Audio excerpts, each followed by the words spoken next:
Well, that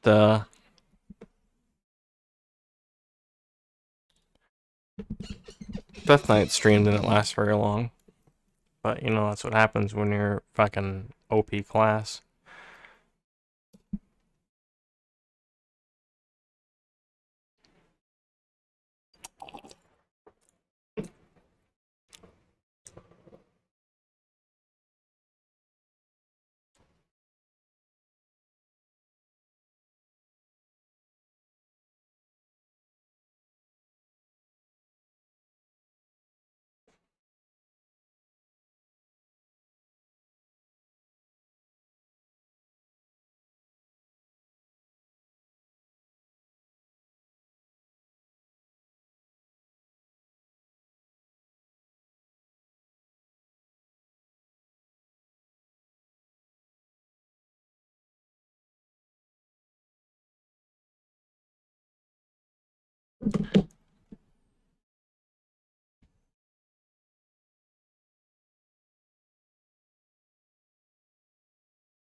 From now on, every time I stream, I need to post a meme. New rule.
There.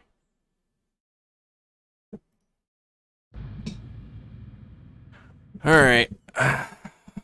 So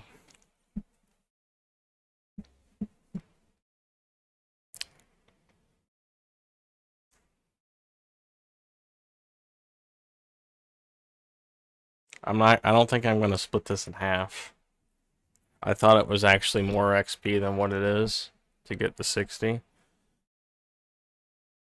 So I'm just gonna get the 60 before I switch off.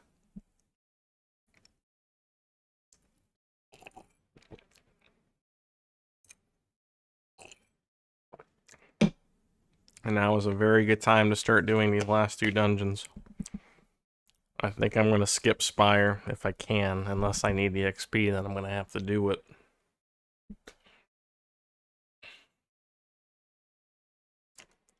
Is this thing going to log in or what?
Pretty sure all the bots are logged in at this point. No, close to it.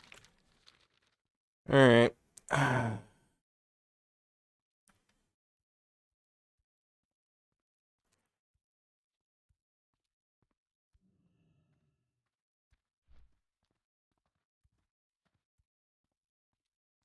Don't I have dark iron scraps, or did I sell those? I probably sold them.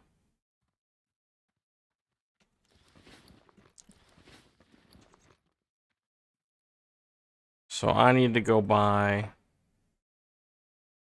4 of elements, Crypt Fiend parts, and some bone fragments. I'm literally just gonna clear my quest log except for the quest for dungeons before I do the dungeons. See how much XP I can get out of this.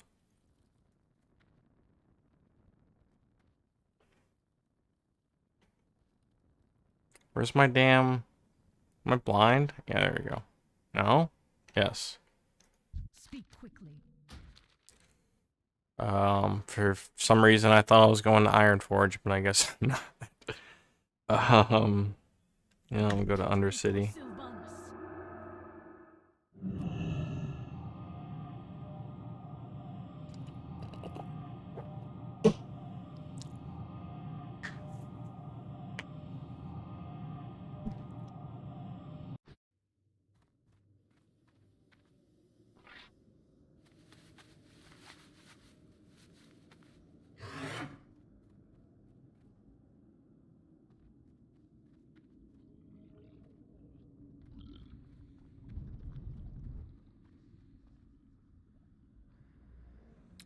Oh, can we talk about this for a second? I believe it's only in this client that this happens.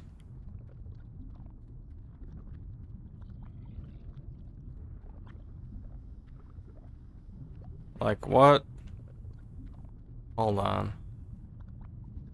Can't see it from this angle. It actually, you know what? It's not as bad as it used to be. I wonder if they fixed something on the server end. Hold on, let me go all the way back here.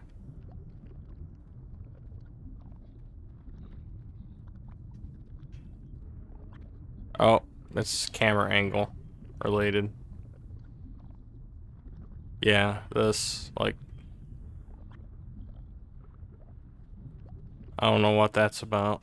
I wonder if that's like an actual vanilla bug.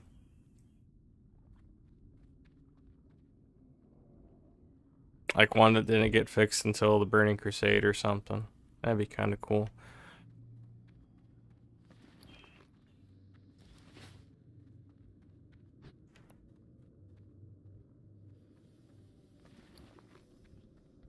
Oh, I forgot I had a sack of gems.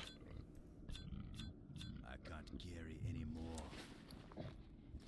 Now I have to go sell stuff.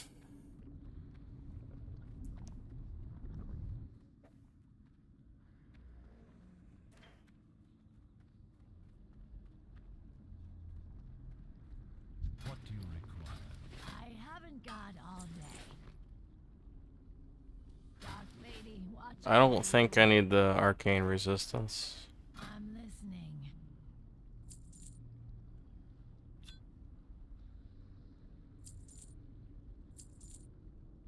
I'm keeping that because that's for a quest, if I recall correctly. But I doubt if I'll ever even do that quest. I don't know. I'm sitting pretty good right now. I don't think I need to go and do every single quest in the world to get shit done. Get to 60. I should probably just have to do 2 or 3 dungeons with the quest, and I should be 60.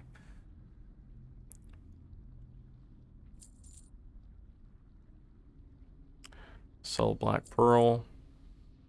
I'm gonna keep the Star Ruby. Wicked Claw, Thick Furry Mane. You know what? Fuck it. I'm selling those two. I'll sell the Rune Cloth. Binds when equipped. Still don't understand what that does. Guess I'll find out when I'm 60. Shoulders. Mine are better.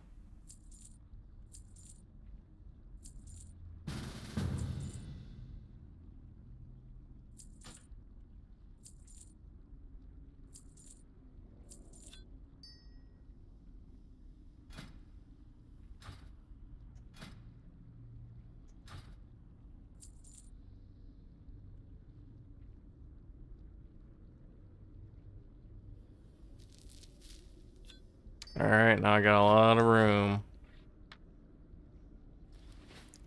And a lot of gold.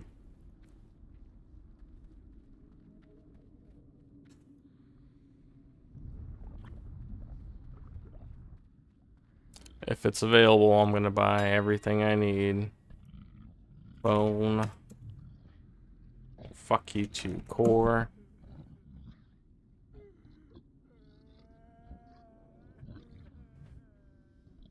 Really? I'm a crypt. No.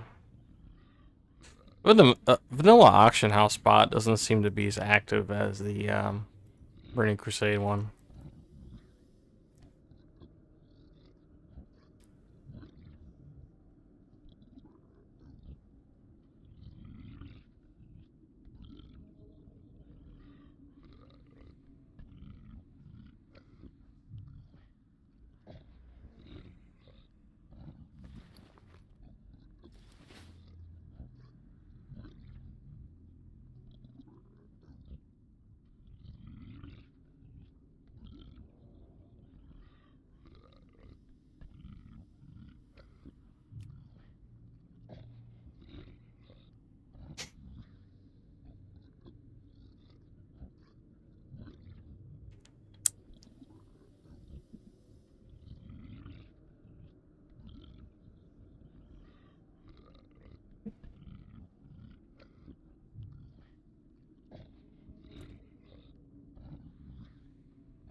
Can I reset?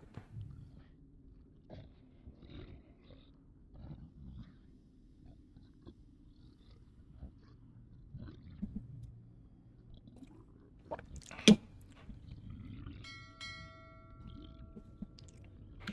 know, I was kind of hoping that I could buy those quest items, but I guess not. At least not right now.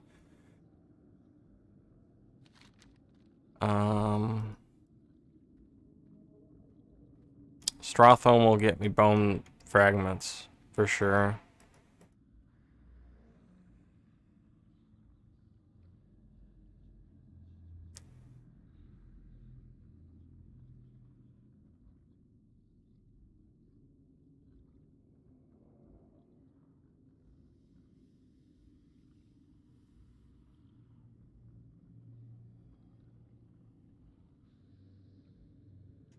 Let me look up and see where they drop from.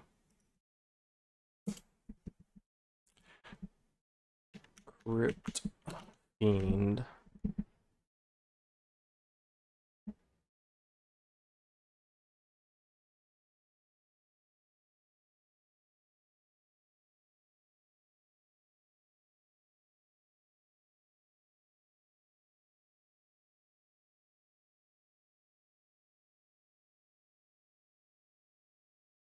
Yeah, I'd be better off just doing Strouthholm and saying forget about it. What about Dark Iron scraps?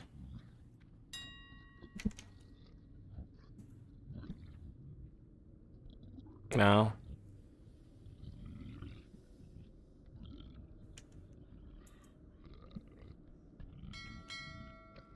Shit.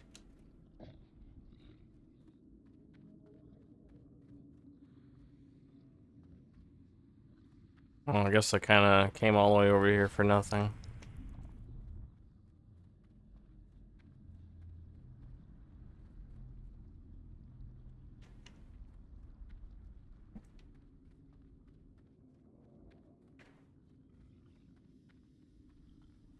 What would you ask of death?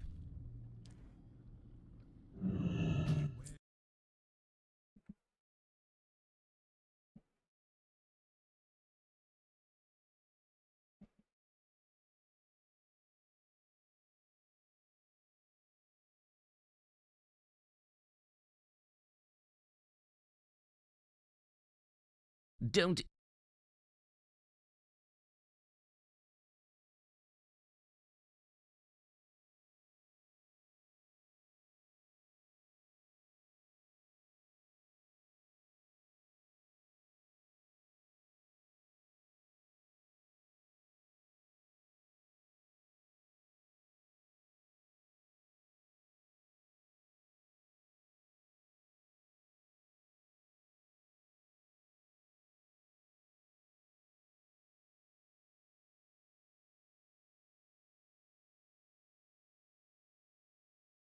Oh, I'm gonna have to listen to that video. Be right back.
Wife just came home. I'll be back.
Oh, shit.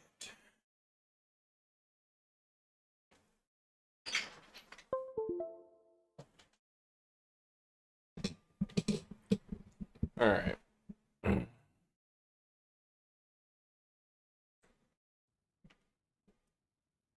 Doing Stratham.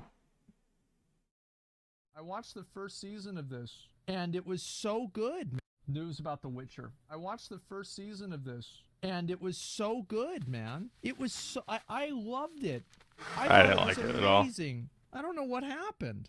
What's up, everyone? It's Endymion, and recently, as I'm sure you're aware, Netflix has begun their media campaign around The Witcher Season 3. And while I'll be covering many aspects of what's been going on surrounding this latest season, I also kind of want to rant a little, if you'll permit me to do so. But Okay, before that, great. let's talk Oh, about it's your what's been YouTube shown video, thus bro. far. Firstly, we have the official poster being shown with Geralt, Ciri, and Yen front and center. Although fans have been quick to point out that Geralt is somewhat covered and brushed to the side in the poster, which as I keep going, this theme will unfortunately continue. Also, it was announced that I think that kind of makes sense for them to want to phase him out as being the main character if they know he's not going to be on the show. Like, logically, it makes sense.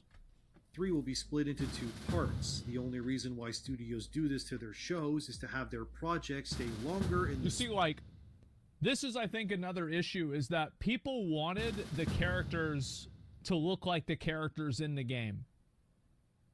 Like, I guarantee you, a lot of the criticism for like, let's say, The Witcher, about half of it would have been gone if they had Yennefer played by Kate Beckinsale whenever she was in Underworld.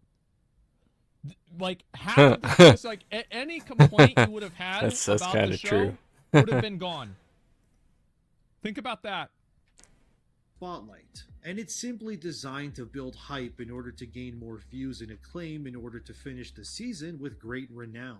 A good example of this strategy working would be Stranger Things Season 4. They left the fan base on a cliffhanger I never with part watched 1, this. which put everyone into a frenzy with theories, and once hype was through the roof, they dropped the second part, and the starved fan base devours it like a pack of wolves being thrown a Swiss chalet rotisserie chicken. It's a sound strategy, yeah. but I honestly don't think it'll work for The Witcher like it did for Stranger Things for, well, obvious reasons. Yeah, for obvious reasons. And yeah. according to Redanian Intelligence, who regularly has scoops on all things Witcher, they have apparently been given insights and even leaked scripts of the upcoming season. According to them, they also I don't have know any what paladins Henry in my Cavill's guild. final scene will be as Geralt as well, and it's I wonder if they're gonna, like, kill him or what's gonna happen. I don't even know. Maybe they'll do, like, a time skip to explain why he looks different whenever the other guy plays him. I have no idea. Got hit by a I do need truck. to actually play Got in a fight with a horse. Witcher 3 and also Witcher 2. Like, I didn't really understand how much of a thought Triss was until I read about it, or I, like, watched a video about it. And apparently, like, Triss and Yennefer were friends. And Triss knew that Geralt lost his memories, and she got with him knowing that he was supposed to be dating Yennefer, and she didn't give a fuck. Yeah, don't care. Shut. Like, that is, bro. That is, what the fuck? That's I don't crazy. want the druid tank my this God. time. I want a warrior tank, You I think, think. yeah. bittersweet to say the least. Geralt will end the season by rejecting his profession, where a supporting character will call out yelling Witcher, to which Geralt will reply, "No, no more." Before people get mad about this, it should be said that in the Witcher novel, The Tower of the Swallow, Geralt does reject his position as a Witcher for a time as well. As it is book accurate to have Geralt forego this, and in the novels, even Geralt's Witcher medallion melts in the fire as he renounces his duties during that book. Okay. However, whether the scenario that leads up to this is similar, I obviously can't say yet since the season isn't available yet. And according to showrunner Lauren Hissrich, this final scene of Henry as Geralt will be his heroic send-off, and I quote, "Geralt's big turn is about giving up neutrality and doing anything that he has to do to get to Ciri. And to me, it's the most heroic send-off that we could have, even though it wasn't written to be that. Geralt has a new mission in mind when we come back to him in Season 4. He's a slightly different Geralt than we expected. So it might be a now, time by skip. the way, that's an understatement, end quote. Yeah, slightly different is an Well, yeah, because it's a different guy. Like, yeah, I would assume. And it's like, I feel bad for, I think it's Liam Hemsworth? I forgot. Yeah, I think it's Liam Hemsworth. I feel bad for him. Because, like, even if he does as good of a job as Henry Cavill, he's still gonna get shit on. Yeah, he can't win. I feel, yeah, it sucks. understatement, Lauren. You can say that again. It almost doesn't matter who plays him at this point, because the show's not going to be about him anyway. Like, you could have Shia LaBeouf play Witcher, and it wouldn't make a difference.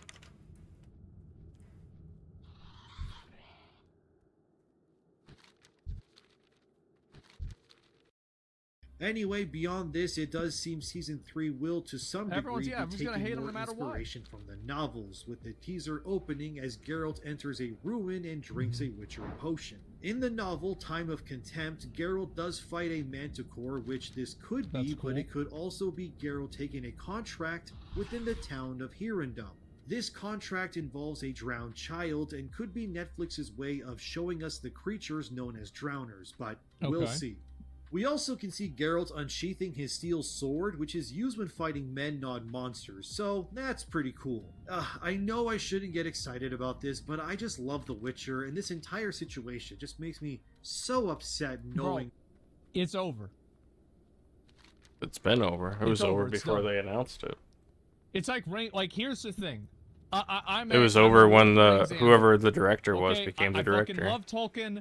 I've read tons of shit about it. I have the Silmarillion downstairs. I've got all the fucking movies. I tried to read the books whenever I was in middle school. Admittedly, I never fucking finished them. I love it. And every single time that I see some clip of Shadow of Mordor where they make some fucking blue version of the One Ring, I'm like, what the fuck is this deviant art fan fiction bullshit? But it does not take away from Lord of the Rings. So it doesn't matter to me whenever I see, Rings of Power or, Galadriel's character seeming to not be what I had expected her to be, right? In Rings of Power. Who gives a shit? We still got the good movies, and they've still got the good game. Hopefully one day they make the Matrix 4 same. Bro, Matrix 1 and 2 same. Matrix did not need a fucking sequel. It was an open and shut book. It was a perfect fucking movie. Yes, obviously Matrix 1 and 2 and 3 were very cool. A lot of metaphysical 1 and 2. Stuff. 3 philosophy, was fucking shit. Super cool ideas, like really cool fight scenes, awesome CGI. 3 was basically Star Trek. But the first one was the best. And it did not need a second or third one. I haven't seen the fourth one I'm yet. not even thinking about the fourth. All I'm saying is that I just hope that CD Projekt Red makes a good Witcher 4. That's all. That's the only thing that matters. Who cares about the show? Fuck it. Who cares? I kind of want to, I want to hear a review on the fourth one, because I actually know nothing about the fourth one. Let me see here. Matrix Resurrections review. I'm assuming Chris Stuckman did one. Yes.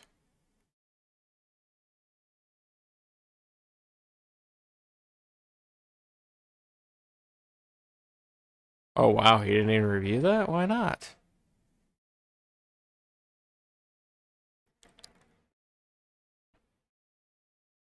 Let's I'll listen to Angry Joe review it.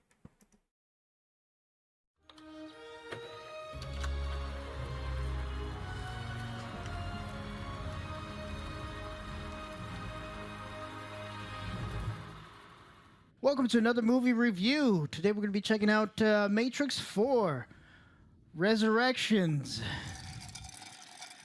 No. If Angry Joe's not there, I don't care.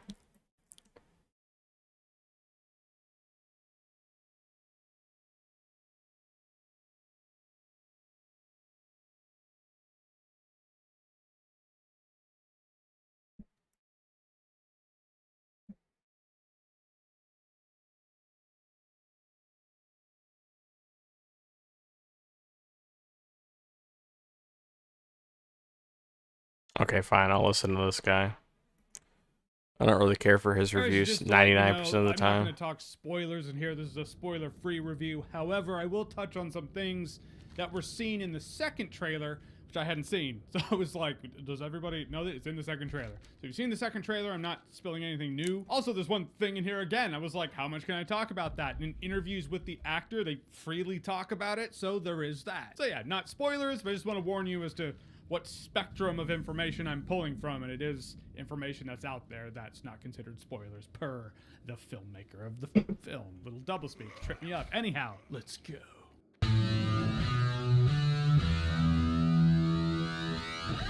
So The Matrix Resurrections is the fourth film in the Matrix franchise, and the trailers, well, I didn't see the second one, but the first trailer I thought was pretty extraordinary in terms of how trailers go. Great song choice, great editing to go with the music. I was intrigued, it had my curiosity. And then the movie started, and the entire beginning of this movie is literally recreating the opening scene in the first Matrix movie. I was like, oh, is that how it's gonna be? It's gonna be nostalgia bait, member berry pie. What kind of? A lot. A lot of this movie is that. But first, gonna talk about what I liked in this movie. Jessica Henwick. I liked her a lot. I really liked her character. She's a character that's easy for me to like, you know? She's like, nope, this is the mission. We gotta find and help Neo. She's a pain in the ass to her superiors who feel like, nope, she shouldn't do this thing. She's like, well, screw you. I'm gonna do it anyway. I like characters like that. I liked her in the movie. She's actually a really big standout in here. Also, goes without saying, but it's great to see Keanu back. I mean, it's great to see Keanu and Carrie-Anne Moss, but there's this build to it, you know? Neither of them remembers the events of before, but there's a strong connection between the two. I'll say that about this movie in concept. I'm gonna say that a lot. There's a lot in concept that works in here. It's some really interesting concepts and ideas. It's different than sticking the landing, but a concept they definitely had in here is the concept that there's this connection between Neo and Trinity.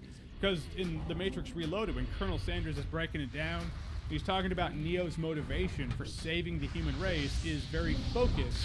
It's love. It's love for Trinity. This movie did its best to drive you to the point of like, okay, these two really mean a lot. They have a love that transcends life, death, and any version of the Matrix. Very love conquers all. There were a few scenes in here where something happened and I just thought of the power of love. The visuals in this movie were cool. They're fine. Not groundbreaking like the first Matrix. Maybe that's just the fact of any Matrix movie. The Matrix changed sci-fi at minimum and cinema in reality. It's like movies changed after The Matrix. This isn't gonna have that effect, short of like plugging the entire audience into an actual Matrix for them to experience this movie. It's not gonna be that. However, Oh, if I you need to look at set the up bot original Matrix, strategies not too. only Yeah. some of the fight scenes are there long shots of just fists going back and forth uncut, but also My shots hunter that seems like to be they were working, pulled from a but, graphic novel. Like you could pull that shot, put it I in wanna a make graphic sure. novel or a comic book, and you're like, oh yeah, visually same energy as they say. Even the Matrix Reloaded and Revolutions, like visually speaking, had some really cool stuff that stood out. This movie just, you know, felt like an action movie in 2021. Looked cool, had some really cool scenes. Maybe we've seen it all. Maybe that's why they shouldn't make a fourth Matrix movie. Now, the premise of the Matrix, this reality within reality, lends itself to being self-aware and meta. And self-aware and meta, this movie is. This is a very self-aware and meta movie. One of the most self-aware and meta I've ever seen. I've seen it compared to Wes Craven's New Nightmare. Different thing. It's not like Keanu Reeves plays Keanu Reeves and he was once Neo and he has to refigure that out. Keanu Reeves plays a software developer who created a trilogy of games called, that's right, The Matrix. The premise lends itself to being self-aware, absolutely, but I think it does it to its detriment. It just beats it over your head. The point that this movie is self-aware of the Matrix. Oh, This shit. is a monologue. I didn't Someone realize has I it, was it's like, tanking. we need to make a I'm gonna have to start letting my warrior Warner Brothers pull. says it's gonna happen with or without us. And at a point, it just kind of felt like the Wachowski vanity project. There were so many meta references in this movie that the audience I was with was laughing. I don't know that The Matrix is supposed to feel like a comedy, but at a point it did. It breached that meta line to being like, okay, we're going for laughs now, we are a comedy. I give this movie credit for addressing how the world changed after the events of the original Matrix trilogy. It's not like, okay, Matrix is happening again and it takes place after the third one. Everything they did was bullshit. I'm actually really happy that they added the poll feature, because back in the day I used to have to poll like I did there, and then I would have to run like way the fuck behind my party just to make sure they got all the aggro. Amount to anything. There is definitely, it amounted to something. I appreciate that. That's actually one of the things I find most interesting about this world, seeing how the world changed, how it's different, how the Matrix is dealt with differently, how robots in our world and robots in that world and humans in our world and humans in that world, like, there's a different dynamic there. I probably appreciate that most about this movie because that is the film looking forward, not looking back. I mean, granted, they do quickly look back after moments like that. It's like, yes, here's the present, look into the future, and that happened because the original Matrix trilogy. Speaking of the original Matrix trilogy, remember that? You remember, I remember, great. Remember the original Matrix trilogy because it was great, and that we need you to remember that and how that was great in order to assess how this is great. I suppose one of the reasons the whole self-aware meta thing this movie was going for started to wear on me is because the movie was joking about it, then it became that which it was joking about, ironically or unironically. Other than the fact that when new Morpheus is talking to Neo, he has B-roll footage of the original Matrix of Morpheus talking to Neo on a projector in the background. But there are things with the characters I don't understand why they felt they had to do that. Yahya Abdul-Mateen II being Morpheus, there's a story-based reason as to why he is Morpheus and how he is Morpheus, but I never felt like he had to be Morpheus. He could have just been a new character. If you want to have Morpheus back, you can bring Lawrence Fishburne back as Morpheus. You don't have to have canonically killed him in the Matrix Online. I don't even know if that's how he went down. It's just like he's not in the movie. I don't know that he died in the Matrix Online, and that's what this movie's going off of. And this is where it's not spoilerish. It was in the second trailer and in interviews with the actor, but so I'm going to talk about it. If you don't want to know, you've been warned. But Yahya Abdul-Mateen II being Morpheus is how I felt about Jonathan Groff being Smith. It's like these characters could have been new characters. It's fine to have new characters. Maybe they saw how unmemorable the new characters were in this movie because you have a new ship, a new crew. As I call them, Jessica Henwick and other people. She's the one who stands out. Maybe there was a freak out moment where they're like, we need to, I don't know, just make them characters that people know. But New Smith doesn't embody Agent Smith at all. Yahya Abdul-Mateen II, it's like, oh yeah, that's Morpheus. He does feel like the character more than New Smith feels like the character. Like, from the trailer, when you see him say Mr. Anderson, it doesn't feel like Hugo Weaving, which is a disservice to the character, the film, and the actor. Jonathan Groff, the actor, could have been a new character who stood out. He could have done everything he actually did in this movie, just don't make him Smith, because when you make him Smith, now I'm comparing him to Hugo Weaving. So he's doomed to live in Hugo Weaving's shadow, and that sucks. The Matrix Resurrections works too hard to recreate things you've already seen in the other Matrix movies, like when Neo's fighting the new Smith character, there are these pillars. I literally, in my head clock, I went, and Smith is gonna punch the pillar and take a chunk out of it in 3, 2, 1, on cue. Of course he did, because he did that in the first Matrix movie. Why wouldn't they do that here? Why wouldn't they recreate it? In the end, the Matrix Resurrections had interesting concepts, but it's cheapened under being buried under a metric ton of nostalgia bait. Funny enough, in my Spider-Man No Way Home spoiler talk, it's a very nostalgic week for film goers. But in my Spider-Man No Way Home spoiler talk, I talked about how that movie had nostalgia but made it work for the narrative. So going on to this, fresh off of that, it just felt like the Matrix Resurrections went too far into the cheap nostalgia bait. And I feel like the Matrix Resurrections is just 6 years too late. I've heard this movie compared to The Last Jedi. I wouldn't say The Last Jedi. The Force Awakens? Absolutely. That's why I say this movie's 6 years too late. If it was 2015, I probably would have just gobbled this up. I'd been like, yeah, Force Awakens, member Berry Pie, and Matrix, and it's so awesome and nostalgia. But it's 6 years later, and I'm kind of over it. I do concede there very well might be some super high concepts that I'm missing. Are multiple viewings necessary? Probably. I only saw the movie once. I mean, shoot, The Matrix Reloaded and Resurrections took me time to appreciate, so who knows? But for my money, right now, I will say this movie's probably a better time if you're drunk. That's really not going to help. Yeah, you're right. Who am I kidding? Probably a better time if you're high. Yeah. Now it's a All right, so The Matrix Resurrections, have you seen it? Are you gonna see it? Are you looking forward to it? It's on HBO Max as well as movie theaters. I'm a Mage tank, in case you didn't know. It's a thing. And as always, if you like what you've seen here and you want to see more, click right here to see more. From what I understand, vanilla aggro did work a little bit differently, where you actually do have to be careful about taking threat off of your tank. I'm gonna go ahead and watch the Angry Joe review, even though Angry Joe's not fucking doing it. Resurrections. You got your drinks ready? We're gonna need it. As you can see, AG's not here. It's gonna be Alex and I reviewing this one. AG's gonna do a little vlog like we did last time for Suicide Squad. But yeah, as you know, we saw the trailer for Matrix and we got downvoted. And they're like, "You guys are being very negative about this." I don't want to say we told you so, but we told you so. We went in with low expectations. I came out with even lower expectations. This, I don't know what this was. Look, at Oh, I all forgot of I the need movies bone we've seen fragments. this year, this is certainly one of them. All right. Yes. Well, okay, yeah. It there we was a go. movie. Yes. Look, Matrix Resurrections for me is about hope and promise, right? If you're somebody who wants to get into Hollywood, and let's say that you want to be a fight choreographer, but you've never seen two human beings fight before. You've never seen an action movie. This movie will give you hope that you too can be the fight choreographer for a major blockbuster movie. If you've never written a script before and you don't know how human beings interact with each other, You too can do it. you can do it. This movie should give you so much hope because so much of this movie was garbage. There were some laughably bad fights. Yes. There's a fight that we actually see a little bit of in the trailer. Look, we're not gonna go over any heavy spoilers in this section. We'll talk about spoilers later. But in the trailer, you see that new Morpheus and What's up with the recast? Is it? well, it's just it's new Morpheus. I don't know. just- I'm sure they that someone could've on the just called internet's him like, oh, something Lawrence else. Fishburne didn't want to do it, or this was important because they wanted to show that it's a new thing, and that's fine. I don't really care enough about this movie to care and think about this too much, but the fight between the two of them was so laughably bad. It's just as long too as it was in the trailer. It was Yeah. just as bad too. This movie has scenes that I do like. It has tons of like really fun member berries. There are some cool action sequences.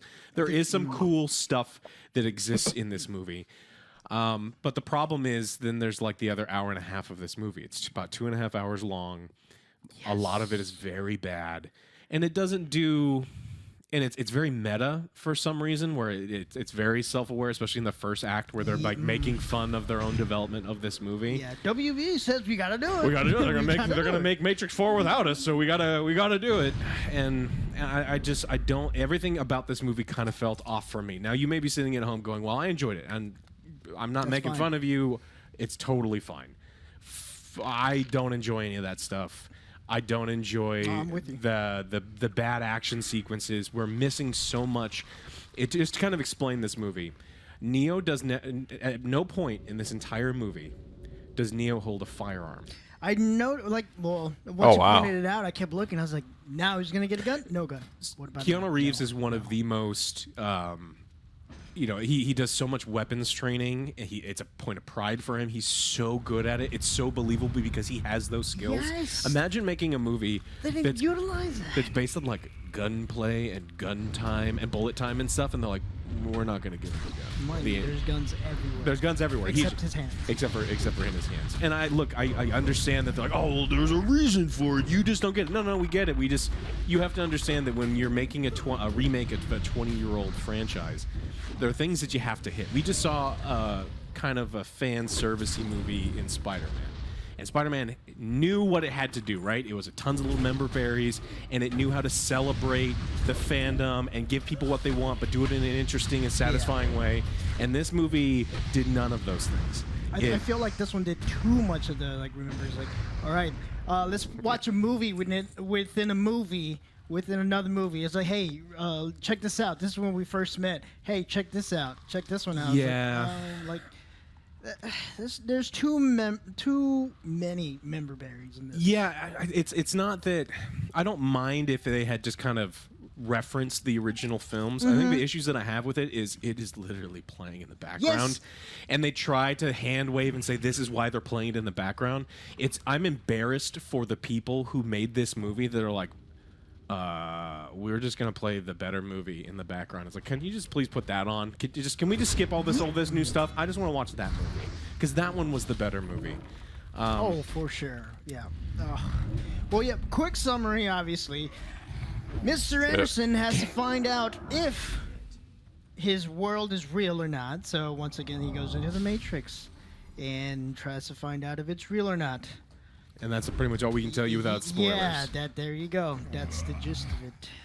The movie so bad at this. tries to do what a lot of other rebooted franchise does. I know right? it's so me, it's a too. rehashing of the first movie. Neo's I'm just trying to get there. that good AoE down. You know, there's arguing Oh. about whether this is real, what is not real, and then Oh, there's he like a feigned heist to death. get That's a body what that back, was. and then they go through that whole thing. Yes, there's a lot of other things on the way, but they're trying to go by the same formula. Now the issue is I don't know if that was the studio decided that that's what had to be done, because there is a lot of meta jokes where they're making fun of the whole development of this, and so it's like, wait a minute. They knew what this was. Yeah, but whose fault is it? Because I want to know who to blame for this thing. Because WB. now, for the original Matrix, I'm a curmudgeon. I love the first one. I love half of the It's a second classic. one, and the parts of the second one I don't like, and I don't really care for the third one. This, I was worried that it was going to continue to go down the path where it wasn't as good and it didn't feel genuine, and unfortunately, that's where I ended up for this one. Yeah, I think they took that. We got to make this movie bigger, badder. Emphasis on the badder part too literally. Yeah, bad. Right. It's bad. Who's bad? This movie. Yeah. To me, even the side characters, I couldn't get behind. What's one of their names? The only one I know is because it's Bug. The Bug, right? Blue hair. No. Bugs. Bugs. So she's like, Like a Bunny, rabbit. Yeah. not Bug. Yeah. That's the only one I know. Do you remember any of the other cast? Missed out on a lot of XP there. Shepard. One guy's name was Shepard. Then there was Yeah, the other one? There was no team chemistry between any of them. there was also no tension. Something that the original did pretty well is it showed that there was tension by showing that there was death and things people were expendable, and then that there was risk that people could die.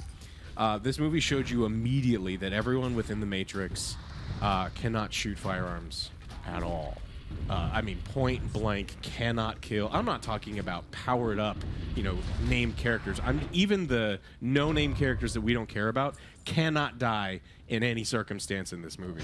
So there's no tension. I don't fear for anyone. The characters don't even look like they're afraid because they know they're bulletproof too. They know that everyone pulling a trigger in this movie is dumb. Even when it tried to have some tension, I was like, who's dying? I don't know. I don't care. It's like, that person is like, she was in the movie? I Yeah. didn't even know she was in here.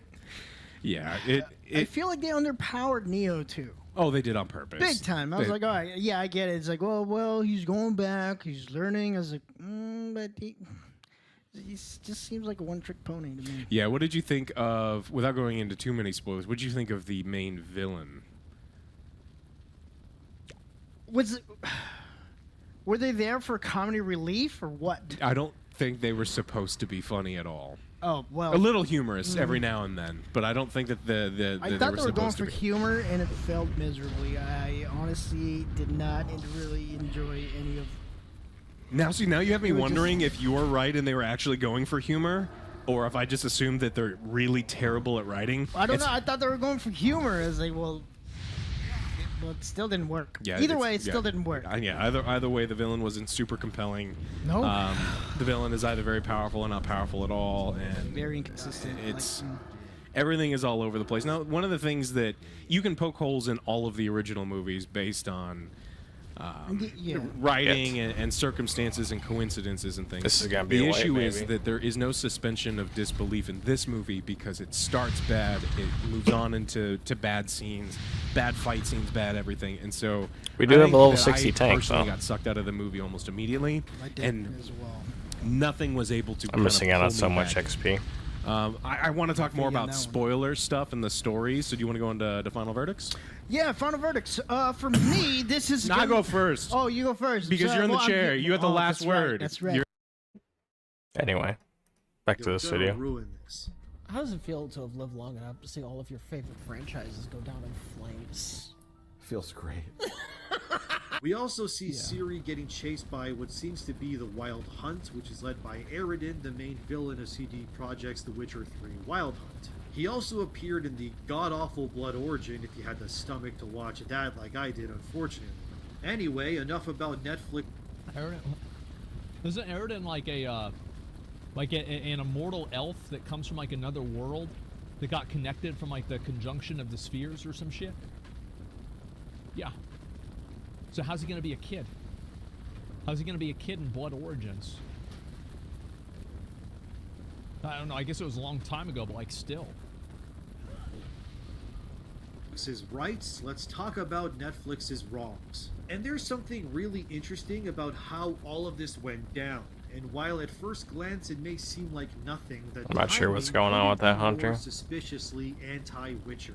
Around the time of this new season getting announced, Henry released a behind-the-scenes look at his upcoming film, The Ministry of Ungentlemanly Warfare, which is being directed by Guy Ritchie. In this promo, Henry is excited as hell and looks to be having a ton of fun making the flick, which is always great to see. Henry had this to say, and I Isn't it crazy how much better it is? Like, you can immediately see that somebody's having a good time whenever they're not being ordered around by people who don't even like the show that they're doing. That's a wrap. My days on Ungentlemanly Warfare are over. 'Tis a sad day. I'm going to echo the sentiments of my co-stars and sing the praises of our intrepid crew. It's rare to come across a team so driven, dedicated, and committed to the storytelling. That drive and dedication is only intensified by having a leader such as Guy Ritchie. His ability... Didn't Guy Ritchie do Snatch back in the day? To weave story and create character might be second to none, holy and he fuck, wields that was it so like good. it were magic. Wow. Those ingredients, skill, drive, and exceptional talent at the top, are only 3 of the ingredients needed for an experience that will last forever in memory. The 4th is happiness. Guy creates happiness on his set. It's a joyful place to be, full of laughter and japes and jests. The crew and cast's approach and personality is key in this. Everyone without fail was able to enjoy themselves while also working hard and being exceptional. This wee pontification would not be complete without heaping praise upon my fellow actors. Alan Richson, the man mountain with a heart of gold and a wisdom is this guy Jack Reacher, I'm pretty sure? talent that can sweep you off your feet. Alex Pettifer, the lover, the laughter, the warmth of a big smile, and a jawline that would challenge the Turkish mountains. Henry Golding Jr., a snap, quick acting reaction time, handsome beyond belief, and always a man I was happy to see. And the last but not the least of my immediate team of misfits, Hero Fiennes Tiffin, a megastar in the making. I know a lot of you know him already, but oh my, he's going to have a magnificent career. To the makers of the Ministry of Ungentlemanly Warfare, I shall miss you all, and God's willing, see you soon. End quote. That was a lot. I bet that movie probably is going to be pretty good. Yeah, I don't remember him saying any of that stuff at all about The Witcher. The point of me showing and reading this to you Didn't is say it about Justice League either. Not a surprise. to further point out how Henry Cavill is not only a professional, but he's not afraid to recognize people who love what they do as well. He also posted this, like I said, when Season 3 of Witcher was announced. And many, including that Star Wars girl who I caught wind of this from, it almost seems like a slight attack towards Netflix and how he was treated on Witcher. It's been very well documented already that Henry's love and passion for accuracy when it comes to The Witcher was something the producers and writers, well, they just didn't share that with him. And while Netflix is saying they're sticking closer to the books with this new season, it also seems in classic Netflix fashion that they're talking out of both sides of their mouth. Netflix has said in the past that the Witcher Netflix series exists within its own world, which they view as... So of course it exists within its own world. That way they're immune from being criticized for changing things, or more often, probably just getting them wrong. being separate from the books or games. For modern audiences, Speaking guys. to Screen Rant, we have some quotes from VFX supervisor Sebastian Frankfurt. I remember hearing about this show the first day it came out. That was the last time I heard about it. Actually, that's not true. I watched it. I didn't watch it. I saw a YouTube video saying that it was bad on like the third day. And producer Graham Marshall on the future of The Witcher at Netflix. These two had to say, and I quote, "We're working on some pretty tasty stuff for the next season. We're at the point where we're showing the creative team now, and they've been wowed by the stuff we're showing them, so that's cool. As far as season 4 is concerned, we haven't really gotten too heavily involved just yet. But with season 3, we're in the throes Alright, of I need delivering you the to, like, final couple of episodes on that. get everybody It's together cool. for me. I Thank don't you. think it's anything that anyone's read or seen before in Witcher lore, so I think it's gonna be exciting." And This to guy needs quickly to die. interject here between the quotes, they were then asked about staying closer to the books and their experience with the writing team and showrunner Lauren Hisrich, to which they said, and I quote, "We were referencing pretty much one for one some of the magic, and they were like, no, we can't. We don't want to go down that road." I think They don't want to go down the road of, like, I don't understand how it's like you could, it's just like, what are you talking about? So, I like you have the easiest job of your life. You remember, like, these showrunners, maybe they're good at what they're doing, but in 100 years, people are gonna read The Witcher. They're gonna know who Andrzej Sapkowski is. Probably in 200, 300, 400 years, they'll remember who he is. They're not him. You're not that guy. Just take it and then apply it to the show. That's it. I don't know about that. Nah, he's not Tolkien.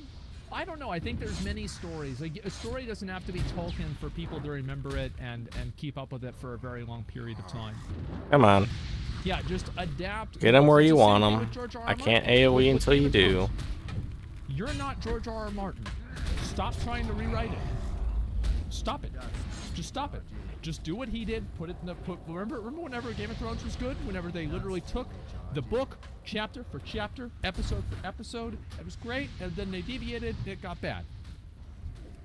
You have the easiest job. It's the same thing with Halo. I said this the other day. All you have to do is take Halo 2 and make it a screenplay. Make it a movie. Done. No, we don't need to have some weird fucking sex scene with Master Chief. No, we don't. Stop it. there's a lot of fans of one or the other, and you don't want to upset one without doing something that There's a the sex other scene with wants Master better. Chief? What? So they were very careful of I stopped following this including stuff like the so lore long ago. I don't even get throughout recommendations for it anymore, so I have feel no like idea this what's is where going on they're with that. separate from the video game or separate from the books is kind of allowing them to explore other storylines and other places and things like that. I think that's working well for them so far. It's different from watching a show like The Last of Us, in which the first episode is the beginning of the video game. Whereas with this, I think there's a lot of creative license to stay similar and true to certain parts and enable them to explore different parts as well. It's like the novels are the guidebook, but not the Bible by any means. And it's not about following the novels. I think it is totally fine to adapt and change things in a way that makes it make more sense for a movie.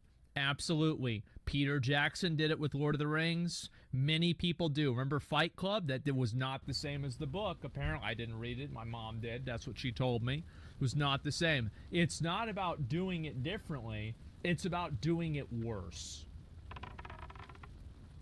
The boys, yeah, apparently it's there's that final part there that really irks and makes me question That looks the like a people tired ball involved sack. with adapting stuff for television understand what they're even saying. Saying the novels are the guide but not the Bible makes zero sense.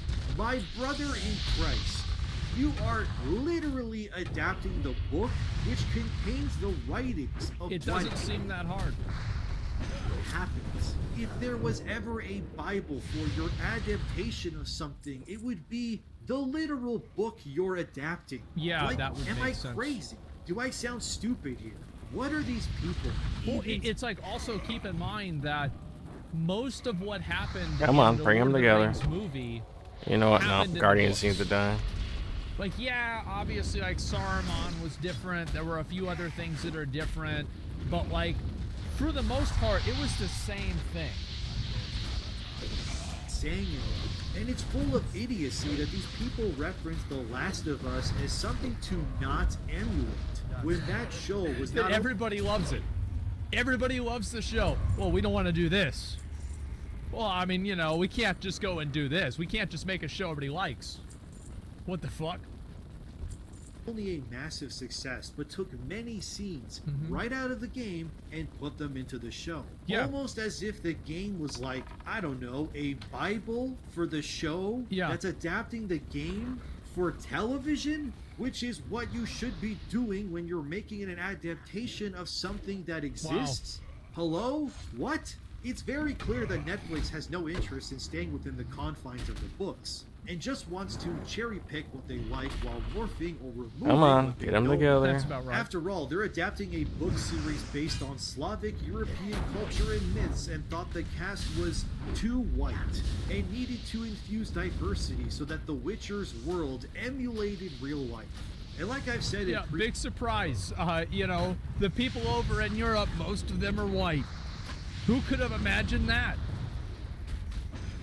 Previous videos, it's very telling that Netflix especially has no problem with keeping projects very black or other ethnicities if required. But whenever it's a project It's based on become like a huge meme that like every single time there's like a Netflix show that like all the main characters are race swapped. Or like gender swapped. Yeah, it's become a massive meme. a Netflix sued by predominantly white Egypt. There property, you go. now it's suddenly a problem. We have to remember that when Netflix and its hacktivist writers actually Why she created got their that own nose original ring? story within The Witcher, we ended up with Blood. Where's that Oath, motherfucker? which not He's over only there added somewhere. Nothing to the mythos of substance, but ruined mysteries like the conjunction of the spheres by making it the result of two wizards fighting in dresses. I can't take it anymore! I just want to die! And then they made the first prototype Witcher a roided out, head-shaven elfin guy who looks more like a Grey Hulk than a Witcher. And that show did so horribly that I don't know anyone who It's like even the reviewers didn't like it. That's bad. considers that show's lore or story to be canon in any capacity. Because when people think of what's the worst parts of Netflix's The Witcher, it always includes everything Netflix added to the series that wasn't there to begin with. Yeah, that's probably about it. The deaf sign language is a character. And everything people did love about the series was because of Henry Cavill, and when Netflix actually respected the source material. So ironically, the only times people like the show is when they treated the books like the Bible. Yeah, big surprise. Fans of the show, fans of the books, and fans of the game liked the show when it was like the books in the game. How do you mess this up? I don't understand. It's just, it seems so fucking obvious, and people just can't get it through their fucking head. They don't want How to. that works. They got an That's agenda. comparable to Everybody this knows sort that of much. World, this culture of toxic fandom, where like if you make a movie, especially if you make a superhero movie, like you have great intentions, but there are always going to be a small yet vocal group of people there can kind of just be toxic. I understand what you're saying, but when it comes to fans, it is a fan's right to have whatever opinion they want to have. And people are going to be upset.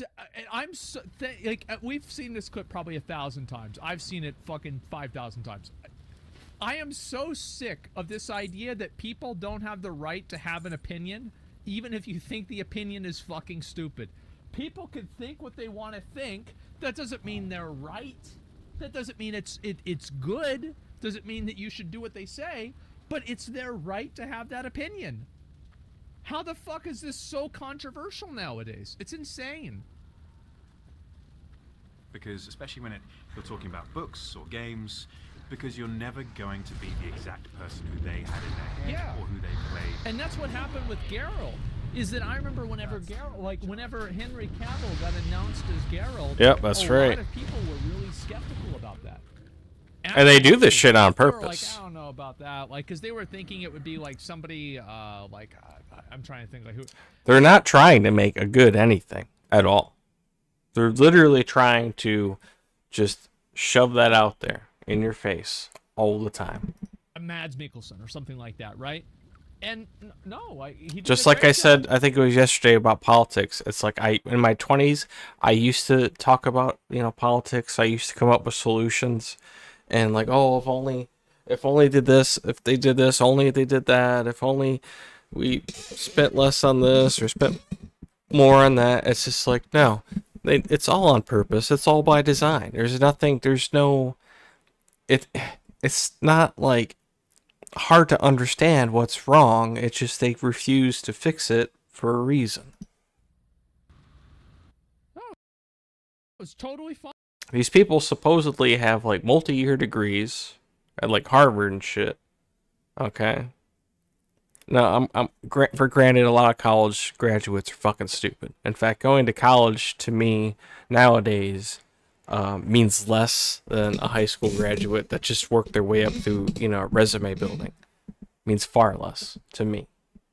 And it seems to start meaning less and less to prospective employers too. But like they know what they're doing. Yeah, you just prove people wrong. On Witcher 3, for example, I don't necessarily consider that toxic. I just consider that passion. And Henry, like I said earlier, They made the show to fail, to say about his past just to push an agenda. Warfare, which, by the way, is also based on a novel. And the only thing that can Posted about Witcher 3's fix teaser, this is like a here's what Witcher he had to 4 say or on something, but Instagram. there'll probably never be one. That's it. Weird how he doesn't write massive paragraphs praising. Man.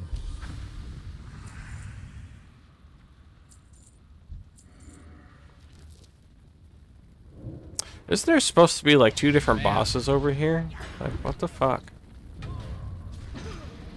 Man. Or am I just playing a different version of the... Hold on, let me look it up. The direction, or the cast, or the writers. Yeah, You can tell that you Henry- got the contract, you got to promote it, and like I'm sure. The thing is, I'm sure he doesn't want the show to fail. He just doesn't want to be part of the show anymore. Like I don't think he wants the show to fail. Like he's probably has friends. He's made friends on the set over 3 years. He doesn't want them to lose their job or anything like that. He's doing his job, and there it is. Sure. Posted this because it's in his contract. So he just left some hashtags so Netflix would leave him alone so he could go back Yeah, they're to supposed to painting be his over here. Warhammer figurines. Yeah, and there like you I've go. said in my previous video, Netflix even race swapped Cleopatra into a black woman. So apparently they don't even... I mean, to be fair, there are a lot of people that think that that's real. Warhammer 40k movie, let's go. My understanding was Oh, the you know Warhammer what? I 40K bet once thing I is open that this... It was sold as it was going to be like a Warhammer 40k thing, and it's actually just going to be Henry Cavill painting and Yep. talking about Warhammer with his friends. Like, I don't think it's going to be like Game of Thrones or something like that. respect actual history as something they need to adhere to when adapting stories. Yeah. So when a company goes as far as to race swap and change the history and ethnicity of a real person, it's I'm just no gonna start surprise launching that they pyroblasts. couldn't care less about making sure if The Witcher is book accurate. Because these stories and properties are not... I got 5 stacks scorched now. Just gonna start throwing pyroblasts. Fit their narrative Shit. and their worldview.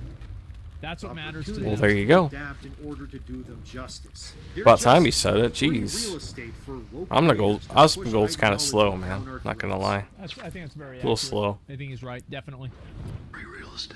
I wouldn't Still be is a surprised naive, if Geralt ignorance is appears bliss, to a lesser extent in virgin this new season as well, point of as view of the it's world. becoming increasingly prevalent Well, if that I was the showrunners and I knew he was leaving, I would have him less in the season 2. I think that'd There should be another boss over here, though. I mean, to be fair, I think that's a smart thing to do.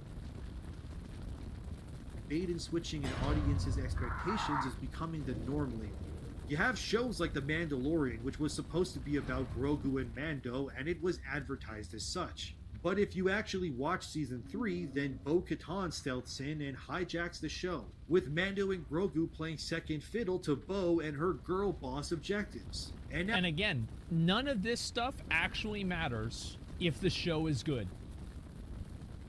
it doesn't make Wait, a I have all the difference. holy water I need. I'm done So here. as long as the deviation is good, Look at all those no completions. one complains. Now the producers of that show say anyone can be the Mandalorian. It's the Mandalorian right at this point, and so I think it can be anyone, and I think that's what they're trying to define in many ways, is what does that mean to be Mandalorian? How long until The Witcher becomes similar and Geralt is replaced by some Mary Sue self-insert female Witcher? And when attacked, Netflix will just say, well, anybody can be The Witcher now, and I guarantee Oh god, that dude, I really hope they do that. That's gonna be so fucking funny. Oh boy. Netflix will at some point introduce a female Witcher, even though the creator of the series, Andrzej Sapkowski, has made it evidently clear in his books that the female anatomy cannot survive the trial of the grasses. Oh, they're not gonna like that. This is why there are no female Witchers. Besides, becoming a Witcher should not be viewed as a privilege anyway. It's always been painted more like a curse that plagues the unfortunate souls who survive the training. They can't have kids, their bodies are mutilated, they can't die as easily, they are literal living weapons. But Netflix will find a way to yassify and girl boss the profession. Yassify? Because I like nothing, that. That's not clever. even Witchers or real-life women like Cleopatra, can stand in the way of delivering the message. The Witcher at Netflix is in its death spiral, and I will be surprised. It's not in its death spiral, bro. It's down the drain. Like, it's been down the drain. Apparently, season 2, like, I had such good memories of season 1. I didn't even watch season 2 because everybody said it was bad. And I was like, well, I don't want to watch it then. I'm probably not going to watch fucking... Are they coming season over 3 here? either. No? if the show even exists. Well, you know what? I'm gonna pull 'em. Complete its planned 7-season run. But let it be known I'll show you that guys the fate how of it's The done. Witcher and Netflix is what happens when you don't treat the actual source material like it's the Bible. Why do you think so many people hated the Halo TV show?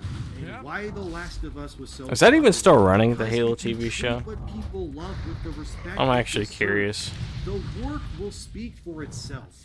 And when it comes to The Witcher and the erasure of Henry Cavill's... Yeah, it's so crazy. I knew that show was going to be dog ass before they even announced it. I know if they ever make a Halo TV show, it'd have to be a movie. It'd have to be like the Lord of the Rings-esque trilogy. But even that doesn't guarantee success. Depends on the director and if they actually want to make it right or if they just want to stuff propaganda in it. fan base will abandon them the same way Geralt does his Witcher ways as well. And when Netflix yells to the fans, "But The Witcher, you guys like that, right? Why are you leaving?" The fan base will look back in disdain and contempt and whisper, "No, no more." That's about right. I think people have already done that. They don't really give a shit anymore. I'll read a few comments on this. I gotta take a piss. I'll be right back, okay? Yeah, I totally agree with what he's saying. I think it's just people don't want to have their content and like their entertainment used as a tool for somebody else to push their worldview. It's just you know, if anything, it's immersion breaking. It's like, bro, this is a fantasy movie. I don't want to see some bullshit.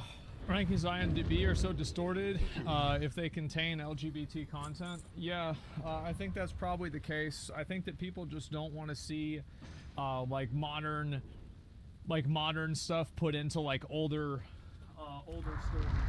It's really just that simple. Even if you think it should be there, it kills a lot of people's escapism because they know that whenever they see it, it's only there because of modern sensitivity. Right, that's what it is. And then also, you got to keep in mind, like, people fucking, like, there's a lot of Western people that have a very Western-centric view of the world. Being gay, even, is not viewed positively in the whole world. There are a lot of places that don't like gay people. So, big surprise, whenever you're on the internet, which is a global platform, part of that platform is those people. That's it. Being gay is fucking manly. I don't give a fuck if somebody's gay. It doesn't matter. I don't care. That's it. And then that's literally. You know, I used to have that same thought. Like, I don't care who fags get married. I don't. They can do whatever they want. It's their life. But And then it just dawned on me, like, no, wait a minute, this is... They're not gonna stop there. Okay? Because there's this statistic I read somewhere that, like, it was like 55% of homosexual men also fantasize about fucking little boys. I'm like, yeah, it doesn't stop there. They want the kids. And sure shit, year later after I said that, you start wanting to come and chop your kids' dicks off.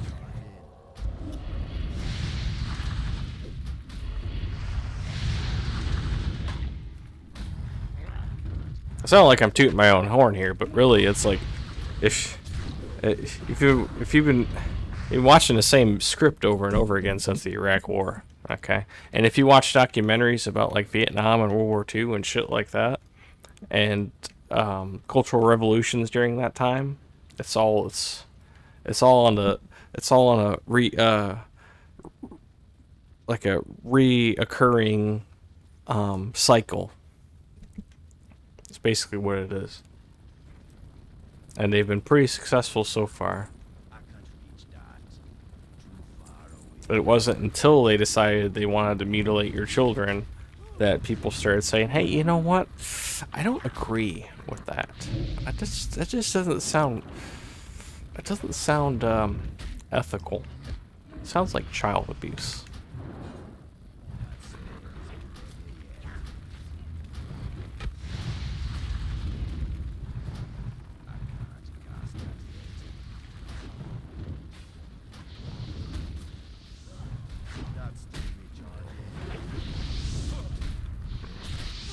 And another thing, though, I said this last night, the people that actually want to do that, the parents, the amount of parents that are actually okay with that,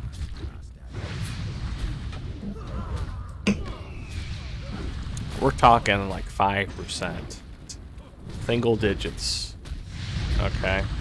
They make it sound like all the parents in the world want to do that shit now. No. It's an echo chamber. Echo chambers usually sound like there's more than there actually is. There's not. Okay. So, the world's not quite going to hell in a handbasket, but it's... You know, saying a few prayers wouldn't hurt right now, I can tell you that.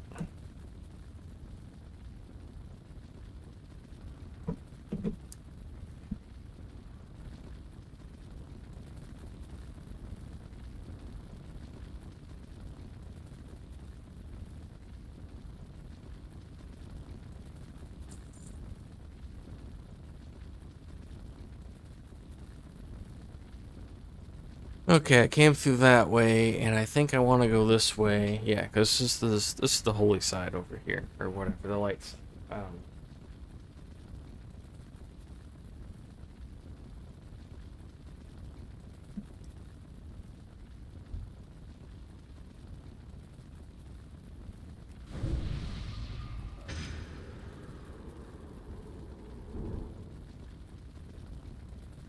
Anyway. At the end of the conversation, it doesn't matter to me. I'm actually about to make another drink here. Let me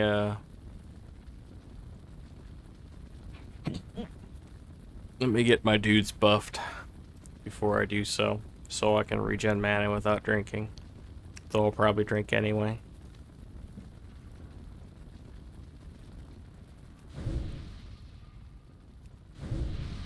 Remind me the next time I make a dungeon to just not invite anyone that uses mana, so I don't have to keep doing this.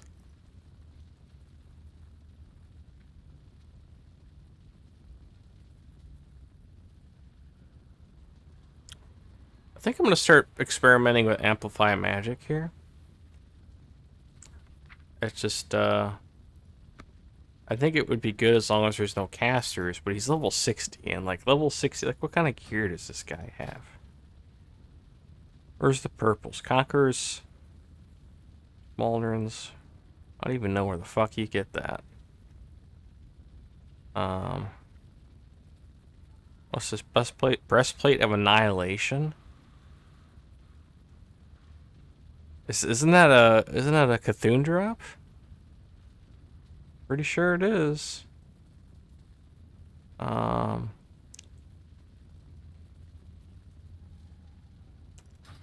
Anyway. I'll be right back.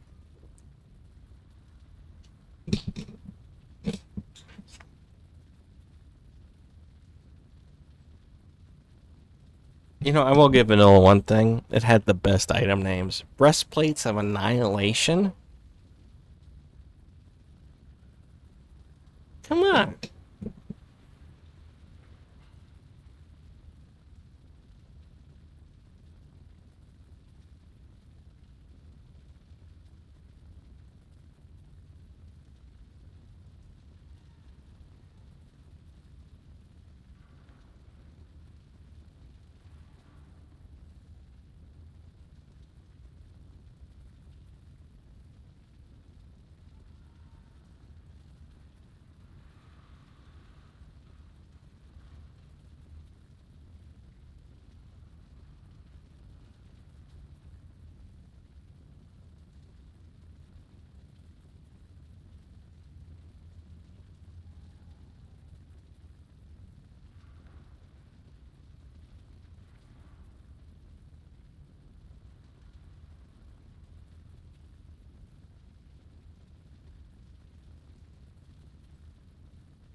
It's getting cold in here, right?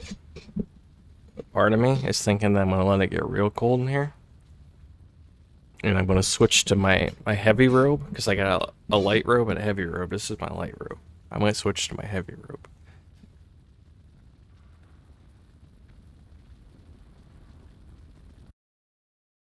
They're not. It's not. I'm not gay.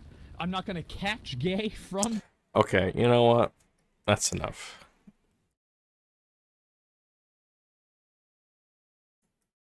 News about The Witcher. We don't need Osmongold going on a George Costanza-esque I'm not gay rant. Let's hear about this one. This one's intrigues me. Advertisement on used car prices are gonna go through the roof. If you're thinking about buying a used car right now, fucking go do it. Don't even think about if you can afford it or not. Just do it. television or on a magazine or on the radio, and they say come in now and drive a Mercedes off the lot for 60 grand. And then you go there and you're like, I want my Mercedes for 60 grand. And they're like, well, if you want to drive a Mercedes for only 60, it's only going to have 3 wheels. And it's like, oh, so you want a steering wheel too? Oh, okay.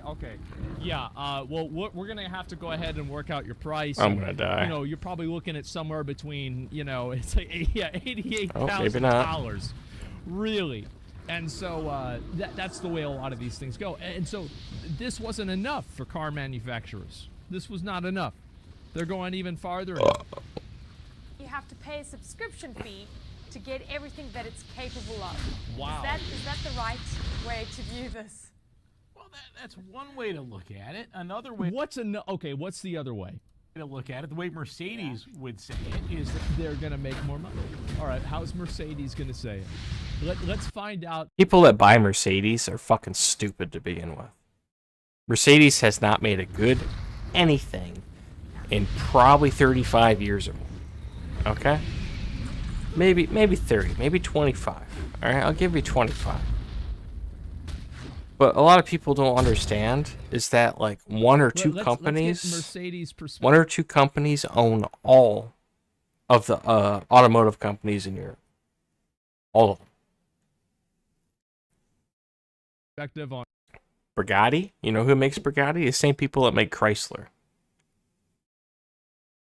Think about that for a second. Think about that fucking shit for a second. Fiat Chrysler makes Bugattis.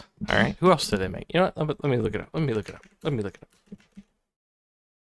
I'm not dying here, right? Okay, I'm good.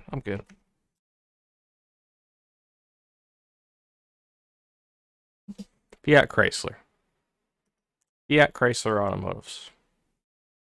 You know, back in the 2000s, everybody's like, I don't see how it gets worse than Chrysler.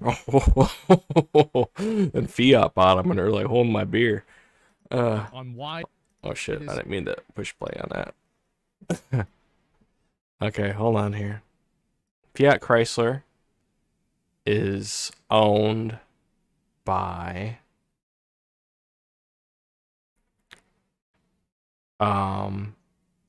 should have a parent company here. Or actually, no, this is the parent company. Oh, I'm sorry. It's not Bugatti. It's Maserati. I'm sorry. I was wrong.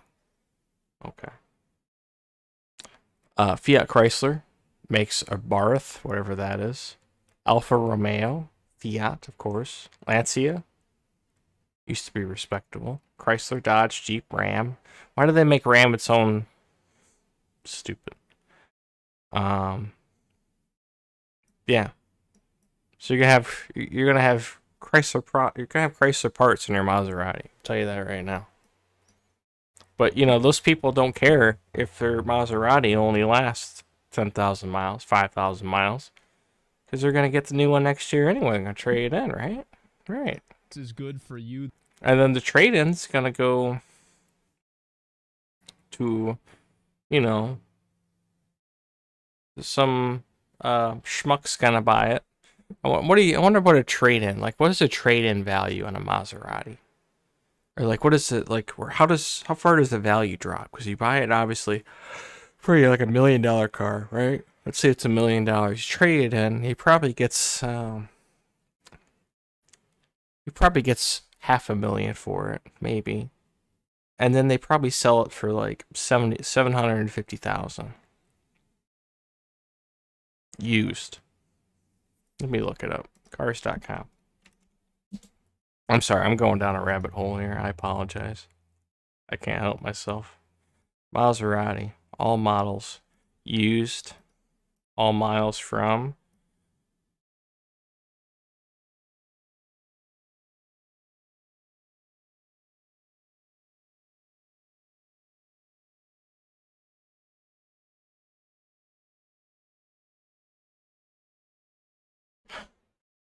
I'm sorry.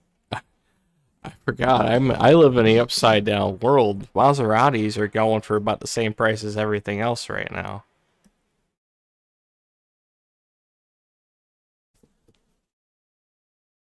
What?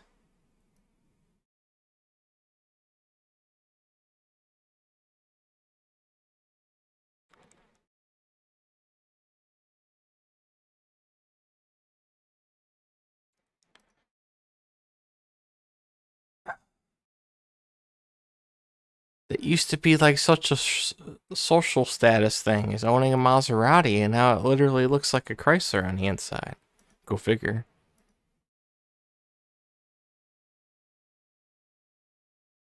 This is so weird.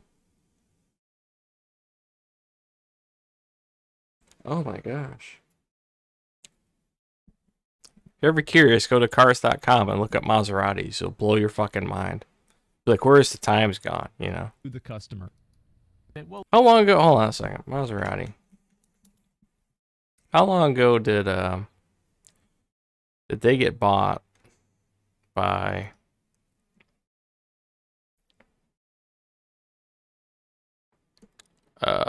parent company? Okay.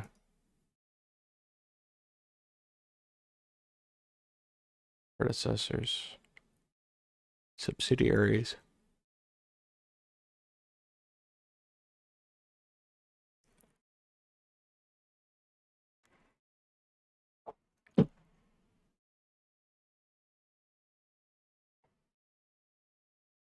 Okay, I was wrong. There is a parent company that is over Fiat.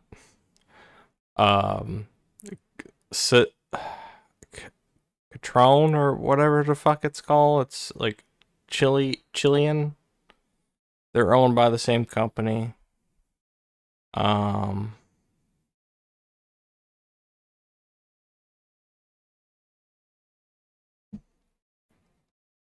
Opel is owned by the same company. Mopar? I'm probably butchering the pronunciations. I'm telling you, Bugatti's owned by the same company. It's gotta be. There's this giant list here.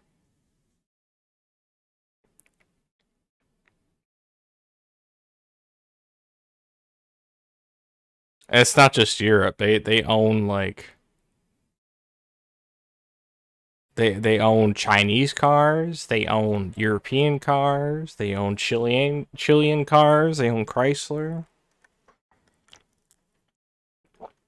Malaysian cars. Company is worth $186 billion. Based in Netherlands, Amsterdam, of course. Oh, look, you get to customize your vehicle anytime. That's smart. Yeah, you get to customize it. Yeah, it's like you can customize your car. It usually has 4 wheels, but we allow you to customize it to 3 wheels. And if you want to pay to customize it back to 4, that's going to cost extra money. That's true. Yeah, you're paying I for should probably kill these customization. guys. Absolutely. Yeah, you customize it back to the stock. Exactly. And you don't have to buy everything all at once. In this case, look, the car. Yeah, that's true. It's just like games. You don't have to, bro. You don't have to have the 5-star characters. You know what Mercedes needs to do? I actually just thought of this. They need to have a thing where you actually don't know what you get, and they have like. Cheers to this. Single player WoW will never have microtransactions. Cheers. That part of our childhood is protected. Until the devs get sued. But then, you know, there'll still be somebody operating it from underground. Because I'm pretty sure literally everything on this server is open source. Anybody can download it and work on it. So.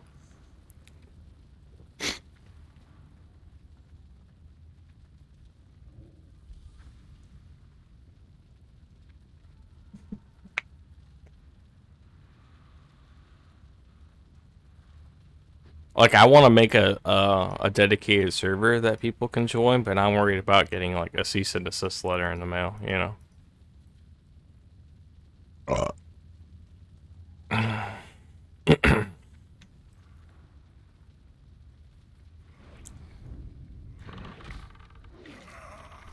Is that everybody? Oh, shit. Yeah, I'll just drop it right here.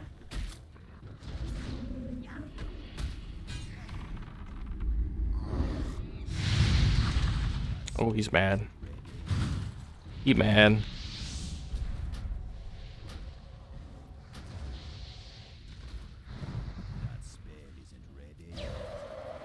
I can handle him.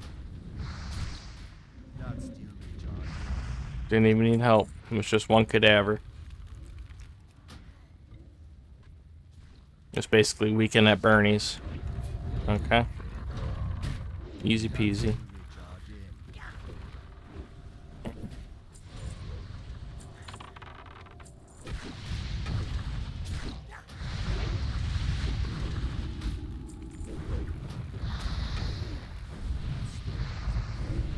I don't want to watch that movie again. I don't know why. I don't know why at all, man, but I do.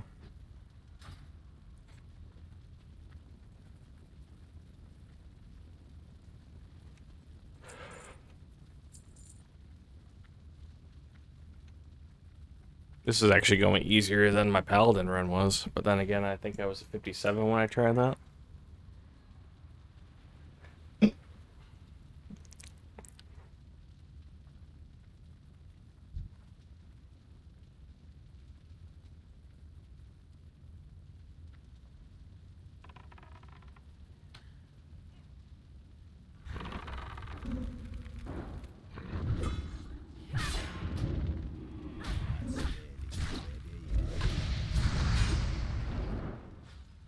Where's my counter spell? Oh, I clicked the wrong dude. Oops.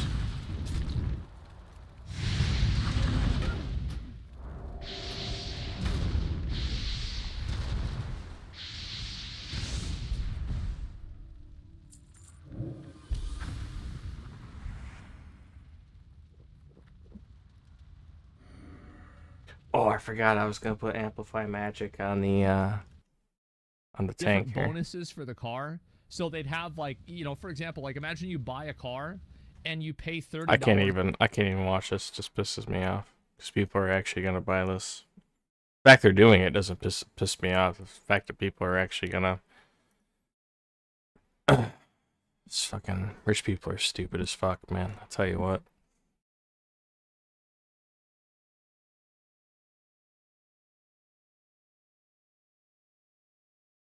Necrit says Genshin Impact is the best live service he has ever played. That's not saying a lot. So, at the current pace of how fast we are releasing videos, I realized one thing. We're going without a script. I mean, making videos without a script is the dream of every YouTuber, right? But I do it all the time. See my tutorial? Every time I blink, there is a new topic to talk about. I used to have a script, and the reason why I stopped scripting my videos and, like, having them, like, kind of edited and, like, doing cuts in my videos, the reason why I do everything one take is not because I'm some sort of great speaker. It's because I don't want to have to edit. That's it. That's the only real reason. I didn't want to have to edit them. I didn't want to have to write a script. So I was just thinking everything out in my head. Okay, let's go. I literally just There it is. finished Genshin. You can't do this to me again. They're so big. You know what? Yeah, they can. Because at this point, Hoyoverse really earned my trust. So, why don't we talk about the best and I believe the most underappreciated part of Genshin. I got too trusting. Now, the last time I talked about this game, I had only 30 hours in the game and That's I was a lot. making more of a first impression review. Sure. Currently, I am sitting at well over 600 hours.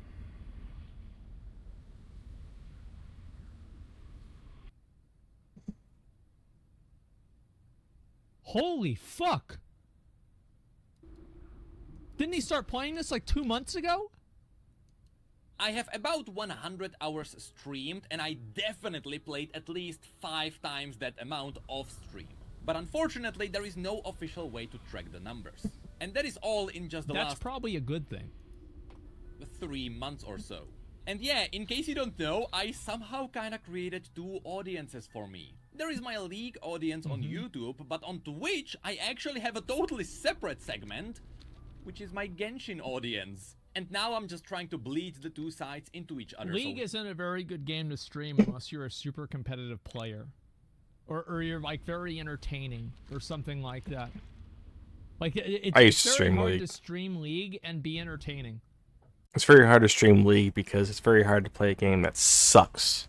And it's even harder to play a game that sucks when it used to be the best in its genre. Here we are. If we want to talk about why Genshin is a great live service game, let's first talk Season about 2 and 3, you'll never get better MOBA than that. And this is coming from somebody that loves Dota. But League Season 2 and 3, in terms of like build diversities and play the hero the way you want to play it, like it doesn't get better than that. And then they started just the devs started folding to a concept that was developed by the players, and that's the whole role system. And they're like, okay, well, we're just gonna build everything in the game based off of that. And I don't know if it's because it was easier. It was probably because it was easier. But like, it's just fucking stupid. what Genshin does. So stupid. You know, when Season 2 and 3 were out, me and my friends, we used to fucking do Dota strats, and it used to work. And people didn't even know what to fucking do. They're like, why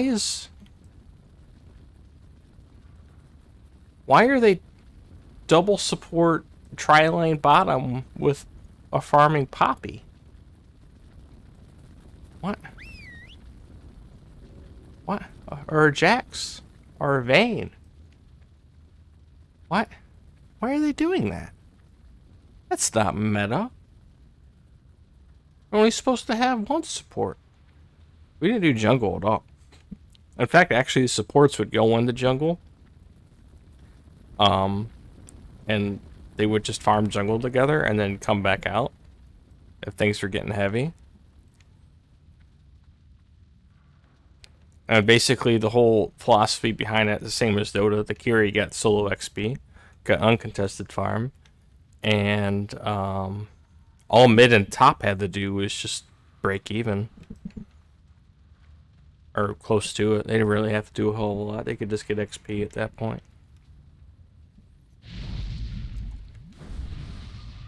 We always picked mid and tops that just needed level 6. They didn't need items. It's just like Dota. It's Dota strat. You get solo heroes that you don't need any items. You just need XP. And back then, League had champions that you didn't need gold on. You know, like Nautilus. You didn't really need gold on Nautilus. At the time, you didn't really need them. Nope. What's another one? Mostly, it was always solos with a CC, with a good AoE CC. People did not know what the fuck to do against that at all. But anyway, nostalgia aside. Well, Genshin is a very simple and easy game. The point of everything is really to just consume the story. Okay. You can look for challenges and you can try hard, but if you try hard, you just speed up the gameplay. That's kind of the reward. But I would argue that in general, Genshin is actually the pinnacle of casual gaming. You can log in. Oh, I would agree with that. I think anybody would. Yeah, Genshin Impact, this is the casual Andy game. Absolutely. Do your daily quests, spend your resources, and just log out in like 15 minutes and be happy. And if you don't do your dailies and you just don't want to play, then who cares? Yeah, it doesn't matter. This is such a nice change of mindset from all the other live services. So already, somehow, Genshin is a step ahead with the fact that it is a great casual game. But the story is also really good. Now I have to mention that while some of the latest stories that came out are some of the best narrative I have ever seen in any game, the early content definitely had some rough edges. I wonder if that's actually true, because that's what people told me about A Realm Reborn in Final Fantasy. And maybe this is a super unpopular opinion, but I actually kind of like The Realm Reborn more than Heavensward. I felt like Heavensward was Lord of the Rings, and A Realm Reborn was Game of Thrones.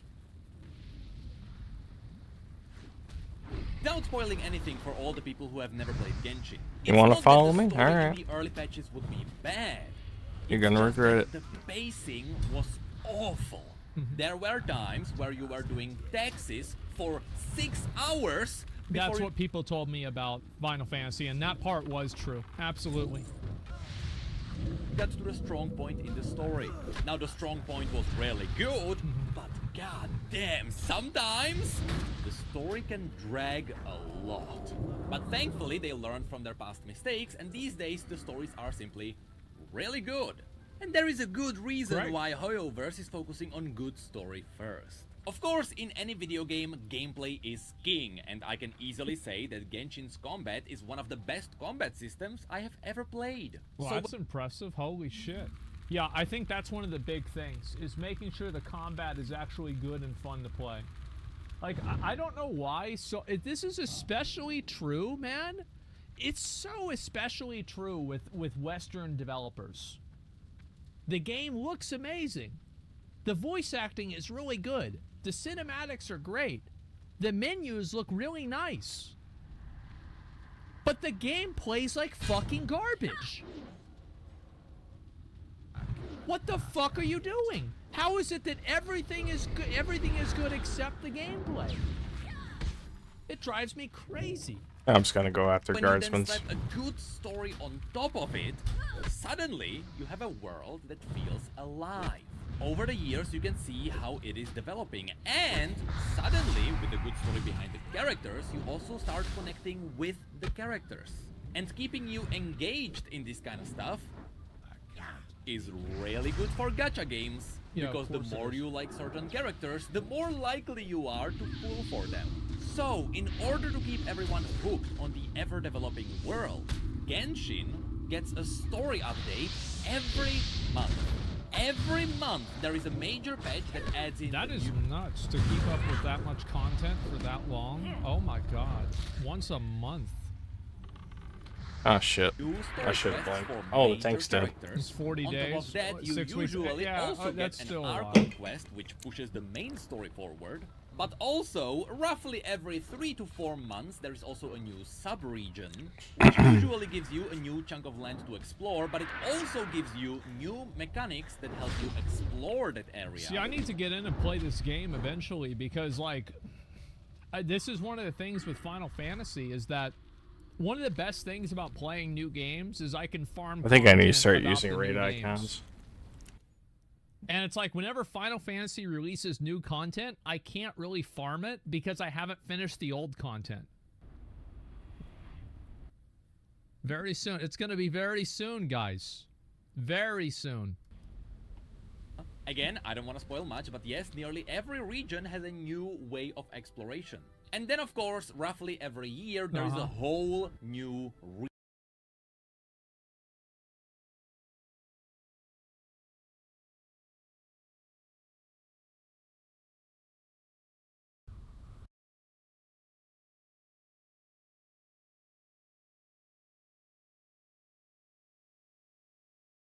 Yeah, let me watch this hours video. in. I played Genshin Impact for the first time in 2023. Uh-oh. This is actually the prequel to the one I was just watching Soul here. of my being. Yes. Nintendogs, but that's not what this video I is. had Nintendogs. Who didn't? I played Genshin Impact. And I survived. And I came For out now. very surprised. After I swapped to Ooh, variety on top of just covering the lore of League of Legends. At the beginning of 2023, I wrote down all the universes I wanted to visit. And unsurprisingly, Genshin was not one of them. Right. I was focusing more on stuff like showing people the book lore of the cyberpunk universe. That's nice. Or I wanted to check out the horrifying universe of Warhammer. So, why did I decide to play Genshin all of a sudden? Memes. Specifically, I wanted to have context. Every now and then, someone shares a Genshin meme around me. So I just wanted to know what the memes were about. And in a similar way, whenever a new trailer comes out, the entire community gets hyped. So I just They love it, man. wanted to know what the hype was about. I mean, when you have a look at the new character teasers, 30 they million. have dozens of millions of views. That's This crazy. simple trailer for a guy with a spear has 30 million views. Nuts. Somehow, that's more than the trailer for the lady who pulls out a sword out of her private parts. I don't But understand. more That importantly, sounds that like is a more mistake. views than literally any of the high-quality cinematics by Blizzard. So yeah, I just wanted to know what the heck is going on. And so I started playing for context.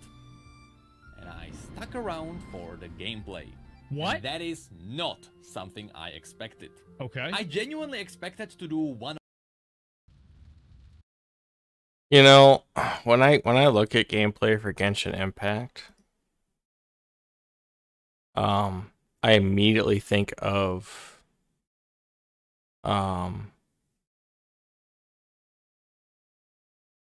what's that fucking Vindictus. Like, that was such a good game. Do people even still play that?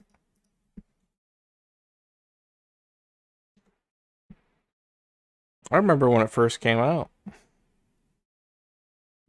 Vindictus is an instanced free-to-play MMORPG that released all the way back in 2010, and to this day is still considered to have some of the best action combat in the MMO genre. It does. I've covered Vindictus a few times over the years, but now in 2023, the game has 22 different playable classes, each of which has their own weapons, 22? personality, and ultra-flashy skill combos. In terms of content, Vindictus has a main storyline which mostly tells the narrative via text, stage-based dungeons that can be taken on.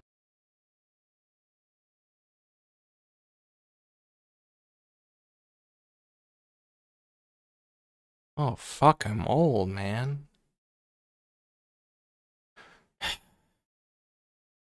You know, like, the only reason I would want a time machine is so I could go back to, like, when games first come out that I played when they first came out, like Vindictus. And I wish I could just stay there throughout that whole life cycle. 1 or 2 streams where I play this game for the first time, Right. and then I go back to streaming TFT. Yeah. But that didn't happen. Somehow, the gameplay and the story are so strong and so good that I now understand why Genshin is so massive. On top of this, Genshin Wait, hold on. stands What is this here? Holy fuck. So it's actually grown since COVID? Oh my god. Average monthly players. It's getting bigger every month. Look at this. This is insane. and why Genshin is so massive. On top of this, Genshin tripled my views on Twitch, so what am I gonna do, not stream Genshin? Smart. Anyway, my first experience with Genshin was quite a wild ride. Absolutely packed with surprises. Because I knew absolutely nothing. I'll stream whatever the fuck I want. I'll let you know that right now. I'll stop what I'm doing and stream porn. I'll go on Pornhub right now. You think I'm joking?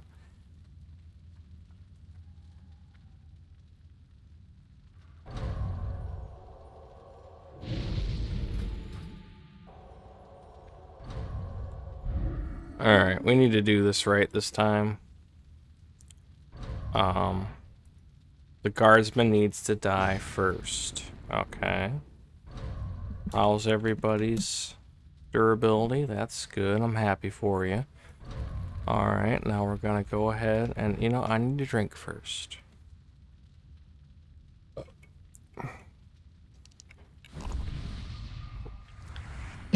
We're doing it right this time. Thing about Genshin besides it being a gacha game. Yeah. So now, let's talk about what playing Genshin for the first time really in like. 2023 was like. Okay. And don't worry, for any of you who also never played Genshin, I will not spoil any of the story. I am a lore nerd, I wouldn't dare. Okay. Also remember, I am only like 30 hours into the game, which sounds like a lot, but there is easily at least 200 But how much hours money, of though? content. So even though I will talk about this like a game review, it is still more of an early impression. Yeah. Also, beware, there is a $0. lot to talk about, so the topics will be all over the place, because Okay. as you'll see, everything in Genshin is really well interconnected. Alright. Let's start with the most important part of any game. Gameplay. Yeah. Specifically, I will split this into combat and world gameplay. Wait, doesn't because Tower of both Fantasy of have these the same so thing? much value, they can easily carry entire games. And that's simply They do. because if the gameplay is not good, nothing else matters. That's because right. you won't last long enough to experience the rest. And here, I am glad to say, both are quite stellar. Starting with the combat. Guardsman needs to First, die. It may seem like the combat is a bit basic. You have a basic attack combo, a charged attack for holding down the attack button, Right. a dash with some invincibility frames, And that's like a stamina? basic ability, and an ultimate ability. Oh shit. That's it. That's but cool. the fun What the begins fuck? when you start throwing Wow. in other characters. Because this game is all about swapping them in the middle of the combat. You see, as you're That's on your badass. adventure, you fill your party with 4 characters, which you can Okay. swap in and out at any point during the game, except in the dungeons. Makes And sense. each of these characters wields a different element. There are 7 in total. Got There is Pyro, Geo, Dendro, Animo, Hydro, Cryo, and Electro. Why am I having such a Turn problem that with into a this? rap, Like, I don't and these understand. elements interact with each other in some really cool ways. Like First what? of all, it is not exactly like it is in Pokemon, where some types have super effects against other types. Yeah. Because here, the 2 elements always react in both ways. Meaning that just as water is strong against fire, so is fire strong against water because it can vaporize it. The only difference Oh. here is that the reaction one Okay. way may be stronger than the reaction the other way. I see. Also, when it comes to damage That makes immunities, it is simple. Enemies are always immune to their own element. That's it. Okay. But It's besides like this, molten core. besides just damage multipliers, all of the elements have really unique interactions. Normally, a frost ability is going to slow the enemy. Yeah. But if you make them wet first, you can freeze them with the frost ability. After that which, that's you cool. can shatter them with the Geo ability. Or you Oh, can wow. cover them with plants, which is gonna make them burn better. Or So you you're can set them comboing on them. fire and overload the plasma with an electric ability. Or how about you set the ground on fire and send a tornado through it so that it becomes a fire tornado? And recently, That is I really discovered a lovely combo where I can use a Dendro ability on water. What I like about this the most is the fact that it's intuitive. Like it would, like these things would make sense. Which is gonna spawn seeds around, which I can ignite and make them blow up. It is insane how well all of these elements play together. Sure. And during combat, setting up all of these combos is so much fun. It makes every combat flow like a proper anime fight where a group is working together with the enemy. I really have nothing bad to say about the combat. And you can play It multiplayer, works right? Beautifully. Just remember that all of these element combinations also work against you. So the enemies will Yeah, often be okay. paired against you with synergies. Expect a lot of Hydro Mages paired with Frost Mages, which is gonna make your life awful. But you see, since elements are the core of Genshin's world, they are used in more ways than just in combat. So let's have a look at what the gameplay loop looks like outside of fighting. Have you ever played Breath of the Wild? Yeah, No. at this point pretty much everyone knows where Genshin stands. Yes. When Genshin was first released only 3 years ago, I thought this game was a lot older. I remember a lot of people made videos making fun of Genshin for being a cheap clone of Breath of the Wild. Yeah, it was very common. I remember the exact same thing. Because Genshin really did start as a clone of Breath of the Wild. That was before Genshin embraced the elements which gave the game its own spin. And yes, after playing both games, I can confirm, it is hard not to draw the line as they are the same down to running around, opening chests, having very similar enemies, climbing, gliding, leveling up your stamina so you can last longer, and so on. Genshin is nearly identical in many ways. Which is good. These days, most... Yeah, exactly. You just steal it. You just steal the game and steal their ideas, and that's all there is to it. If not all modern successful games take an already existing idea and make it better. League of Legends was a Warcraft mod. That's Fortnite right. was a Minecraft mod. TFT came from a Dota mod. Valorant came from Counter-Strike, which was a Half-Life mod. These modders should have been paid a lot of money by now. And in this case, Genshin came from Breath of the Wild. And I'm totally fine with this. There is no shame in taking an idea and making it better. But I have to say, from what I remember, people were really harsh at Genshin at first. Do you remember that guy that took his PlayStation 4 and smashed it on the ground in front of all of the Chinese players at that gaming convention because he was so angry at the fact that they stole his game? Yep. Remember him? He didn't like that at all. Yeah, Here it is. So these brings the PlayStation 4, right?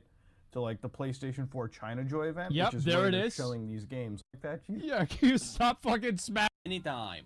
Which is really cool on its own. If you see something awesome in the distance, you can just go there. Just go over there. Yes, maybe the enemies will be a bit higher level, but you That's what I'm gonna do. absolutely have the freedom to do anything. I fought a level 37 boss with my level 3 squad. Oh, wow. Or at least I tried. Jesus. Although in hindsight, you can totally You got defeat one all the tap. bosses from the very beginning. In this sense, it's kind of like Dark Souls, you just have to learn the pattern. Okay. With that said, while unlimited exploration is a really So cool it's like aspect, anime Dark Souls. a lot Got of it. games crumble underneath it because they don't encourage exploration in a good way. And in the case of Genshin, it is done in a scarily amazing way. Throughout the world, pretty much everywhere you can find little chests. These chests give you a bunch of weaker loot, maybe some crafting material, but most importantly, account experience. You get a smaller amount for small chests and a bigger amount for bigger chests. That makes and sense. you want to level up your account, or as they call it, the adventure level or adventure rank, because the entire progression of the game is locked behind it. First of Okay. all, the main storyline requires a certain adventure rank to continue, meaning that if you want to play I see. the Okay, main that's story, interesting. you better go exploring. But also, Wow. your characters have certain limitations which unlock at certain adventure ranks. Got it. The same goes for leveling weapons and... Is it Battle Pass? Does it get reset? Or is it Venture Rank like, I reached it in 2 years? Bro, I'd probably get it in 2 months. Yeah, I'll probably get it in like probably 2 months. Taking or so. down the Like, I'll summoners just run first that or the shit out. casters. Much So better. You want to explore and open chests so you can continue on the main progression. Doing But Diablo logic even here. in this case, freely running around and opening chests isn't really the main driving force of this system. After what I said, it still may sound boring, because the key is in the way you find these chests. All right. First of all, the exploration itself is fun. You have the ability to climb anything, you have the ability to glide anywhere. Like Tower These Fantasy. two simple abilities make traversing landscape a lot more interesting. Uh-huh. And it means the world design can also play with verticality. But Oh, the they way have those little things around them like Tower Fantasy. the chests are hidden also matters. Like Breath of the Some Wild. of them are just randomly found at different Damn. places. Some of them are in camps of monsters locked behind killing everything. Oh, like But in Tower a lot Fantasy. more are hidden behind clever puzzles. And let me tell you, these puzzles are literally everywhere. Yeah, like Have you Tower ever seen Fantasy, what the remember Breath that? of the Wild map looks like with all the hidden secrets? Yeah, Genshin is exactly the same. Oh my and god. these puzzles come in a very impressive number of shapes and sizes. From guiding a ghost thingy back to its shrine, to lighting up suspiciously placed torches, to hitting stones with corresponding elements, to picking randomly placed carrots, to hitting suspiciously placed rocks, to blowing wind at the wind thingy, to doing specific timed challenges, to simply finding a chest at the most improbable place imaginable. Oh, shit. I could go for a very long time Hold on. here. The point is, there is an insane amount of secrets. Wow. And the chances are, if a pebble on the ground looks suspicious, it is most likely a puzzle. The best part about this is that when you open a chest, all you have to do is look into the distance and you can see 8 more. This creates an amazing loop of We gotta kill that one. Gotta kill that one. Gotta kill that one. Yeah, I'll go for another chest. Yeah, it's like And now we kill that one because the guardsman's still a sheep. On top of just It is chest what it is. hunting, there is a lot more to explore for. Each region also has Now its kill own whatever you sigils want. scattered Probably the around. water These elementals. can be turned in at the big statues of each region, which increases your stamina. I see. Okay, that makes sense. By the way, Kill the guardsman. All the people that are memeing on me saying that I couldn't complete this, remember back whenever Lost Ark was coming out, and I said that it would take me 6 months in order to get the Golden Turpion, and then I got it in 6 months? Remember that? Yeah, think about that. It's time gated. Well, I won't be able to do the time gated stuff, but everything else I'll be able to do. And then in Tower of Fantasy, whenever I 100%ed every single zone. Exactly like in Breath of the Wild. Which of course helps you with climbing longer and gliding further. You also want to look for crafting materials. This can be anything from branches to apples. Or it can be mining stones. Or even elemental plants. These rare flowers have to be picked in a very specific way. For example, if you want to pick up a frosty flower, you have to warm it up. Once again, playing into the idea of using elements. Speaking of which, I should also mention that yes, elements are widely used in the open world. Wind usually helps you with gliding. But even if you want to simply cook, you have to start a fire yourself. And if you want to walk on water, frost abilities may help you. Oh, that's cool.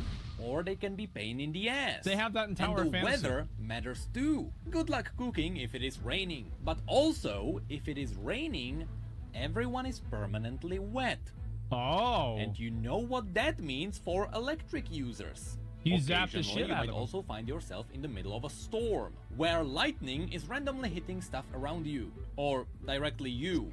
All of this creates that happen? an You get hit by amazing lightning? loop outside of just combat. And so far, I believe this is a major reason why Genshin is successful.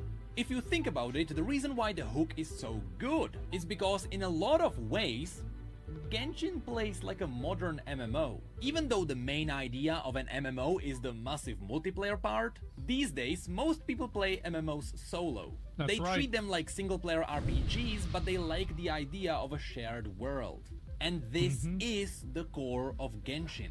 It is a great solo RPG first, but you have the option to play co-op with anyone whenever you want, be it for dungeons or exploration. Good RPGs... Are things easier or harder in co-op if you have a full group in a dungeon? Harder? Okay, so it depends. Okay. also have to have good RPG mechanics. So let's talk about those.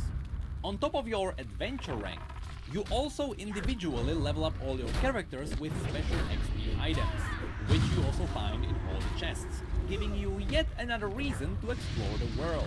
After reaching a certain level cap, you have to ascend them by using special crafting materials. Oh, like in Tower of Fantasy. Level cap.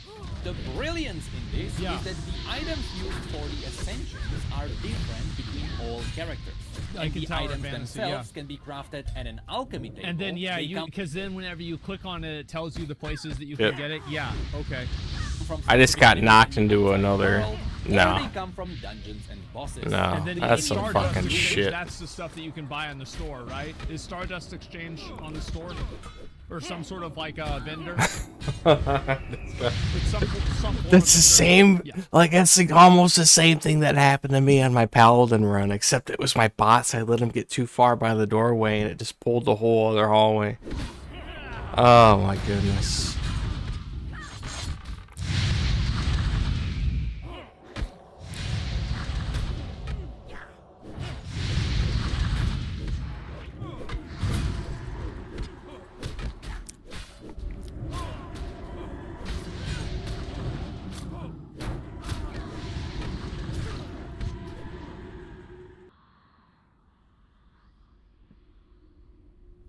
Fucking son of a bitch. I don't think...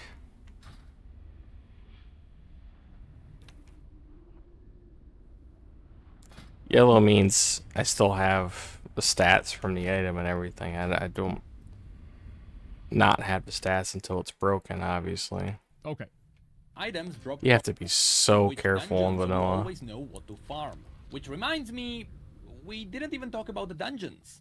I noticed there are two kinds. Either it is a small dungeon with shuffled rooms, That's nice. or it is just an arena where you have to defeat enemies in time. In some ways, these are pretty much the same to the dungeons in Breath of the Wild. Alright, let's see this. Except Genshin doesn't use physics for their interactive puzzles. But from what I've seen, the pre-made room-based dungeons aesthetically change based on where you are. And that still makes them quite cool.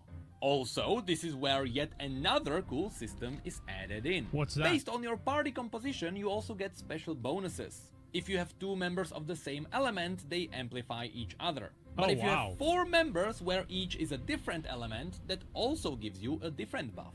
So when you're doing dungeons, your team composition matters too. Anyway, back to the characters. I mean, is this something that like really matters, or if you're good, you can just play it and it won't make a difference? It does matter? Yeah, they have the resonance thing like this. One thing that's really similar to that is in Tower of Fantasy. Besides leveling them up, if you get multiple If you of have the like same 2 characters from the void gacha characters or system, something, yeah. Instead of getting duplicates, you can unlock their constellations, which are extra passive bonuses for their abilities. Oh, Speaking yeah, they of have which, this in a Tower bit of later Fantasy. in the game, you can also level up your abilities. Yeah, with the then, stars. on top of that, there are also weapons. Not only do all the weapons have different RPG stats, which you can increase by disenchanting your other weapons, but each weapon also has a unique I should be done with this fucking dungeon by now. This is sad. by merging multiple of the same weapons together. Oh, On they top have of this in Tower of that, Fantasy. Each weapon also has a level cap. And you also ascend your weapons the same way you do your characters. And raising the level cap also changes the weapon's aesthetics. Yeah, they have that too. Like, whenever you get to the Constellation 3, in Tower of Fantasy, it changes the aesthetics. Yeah, they have that. They are more powerful, which was a pleasant surprise the first time I saw this. Now, on top of that, every character can also equip 5 artifacts. These give you more stats, but they also have more passive abilities. Oh, like the relics in Tower of Fantasy. Yeah, I know what this is. In most cases, it is 2 and 4 set bonuses. And these can get really crazy, especially when you realize that each character can scale with different stats. Some may need attack damage and crit, others gain damage from defense, or they... Oh, wait. Oh, no, these aren't relics. These are like matrices in Tower of Fantasy. Oh, no, excuse me. Yeah, these are the matrices. Heal based I misunderstood on their what this maximum was. health. Also, yes, I should mention that Genshin has a variation of the Golden Trinity. Although here, they pretty much only have DPS and supports. At first sight, if you have a look at all of these Like Tower of systems, Fantasy. it may seem a bit confusing. And that's because at first sight, it is. But after you learn how all the different systems work, you get to see how well integrated they all are. And you also get to see how deep your character progression is. There is about a dozen different systems all about leveling up, gathering materials, and ascending your characters. I bet there are. But they all work together as a single unit. Yeah. And from a game designer's point of view, honestly, that's pretty impressive. So now, let's see what other activities you can do with your jacked up characters. While you... Wait, it tells you his birthday? Wait, April has 30 days in a month? I thought it only had 29.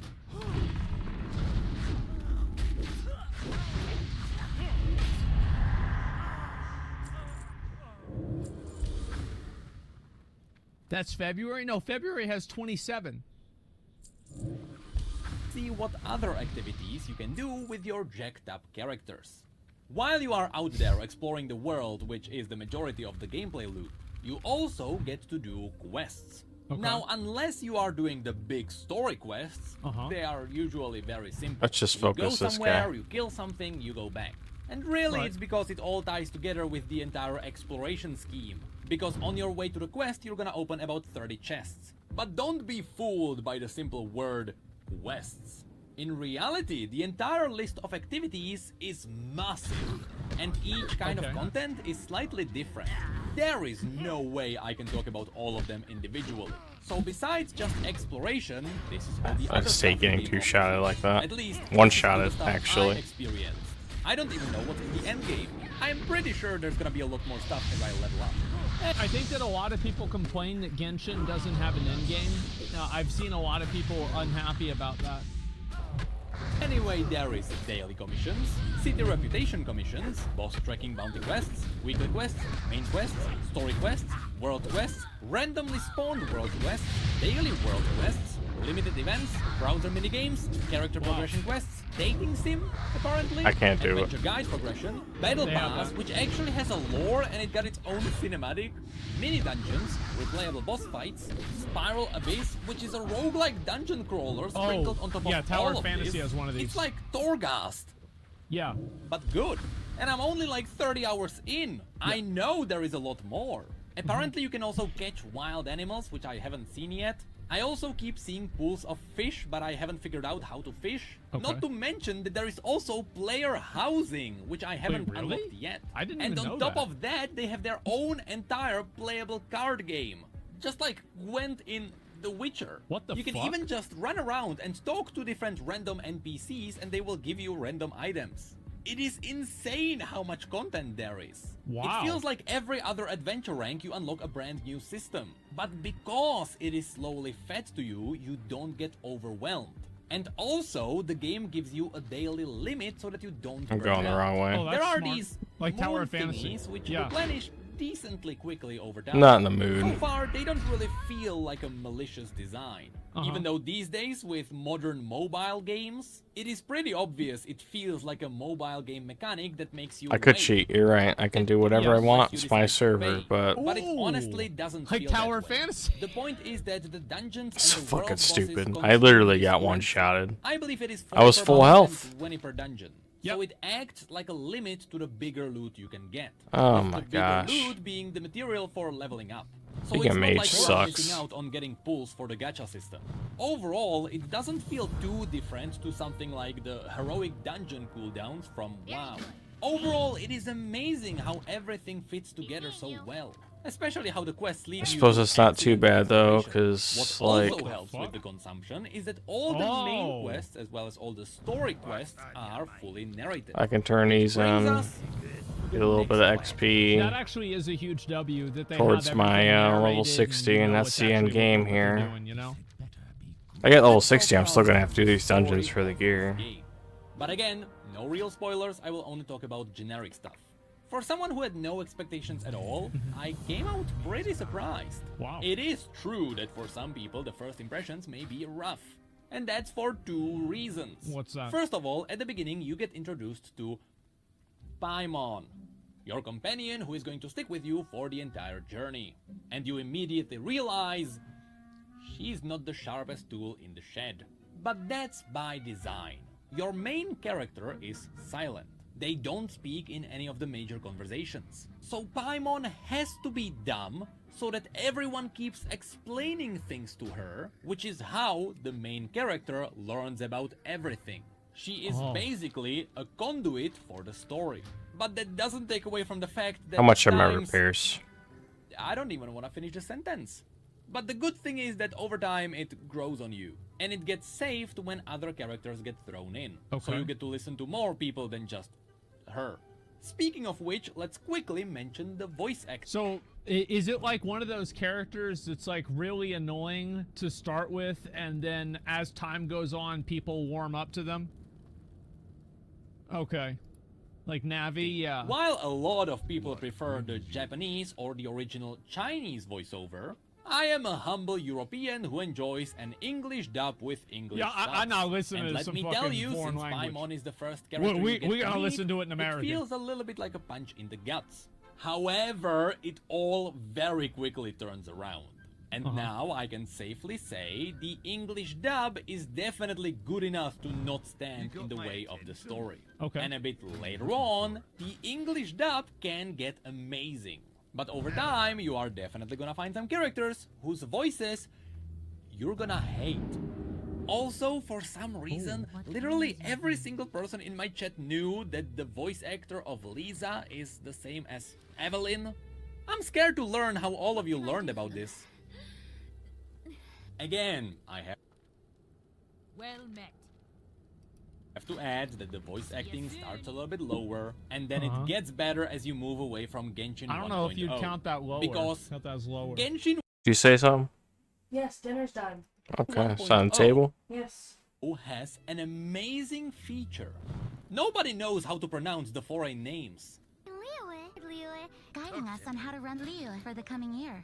To think I've lived in Liyue all these years and never come to see this before.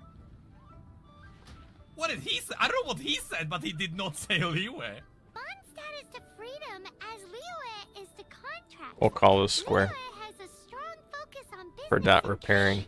You're saying Liyue way too many times. I'll be out there in a second. They're just saying it wrong every I'm just time. gonna sell this shit, and I'm gonna dot save.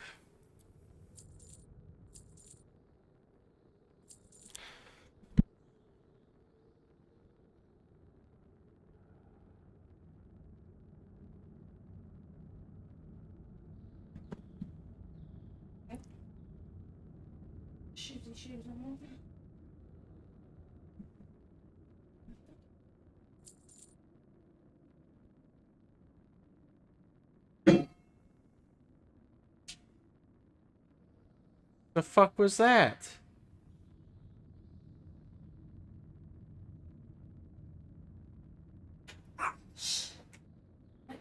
What was that? It was the door hitting. Can you just move it, for the love of God?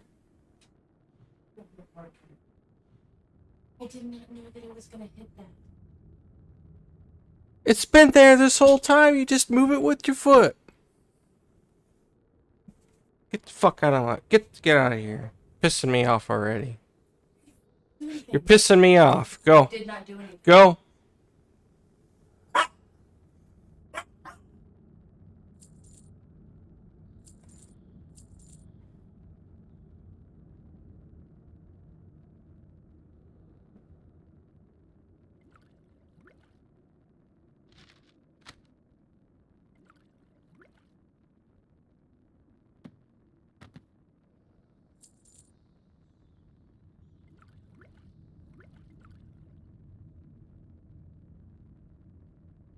Up with it.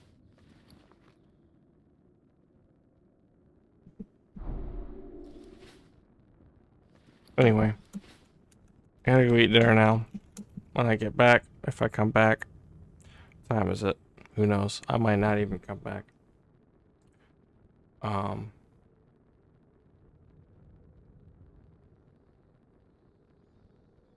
In fact, no, it's 11 o'clock. I got church in the morning. I'm just gonna call it a night. And I'm not gonna change the mobs at all. I'm not gonna change anything in the database because it was just all random bullshit. Had nothing to do with how hard they were hitting or anything. So.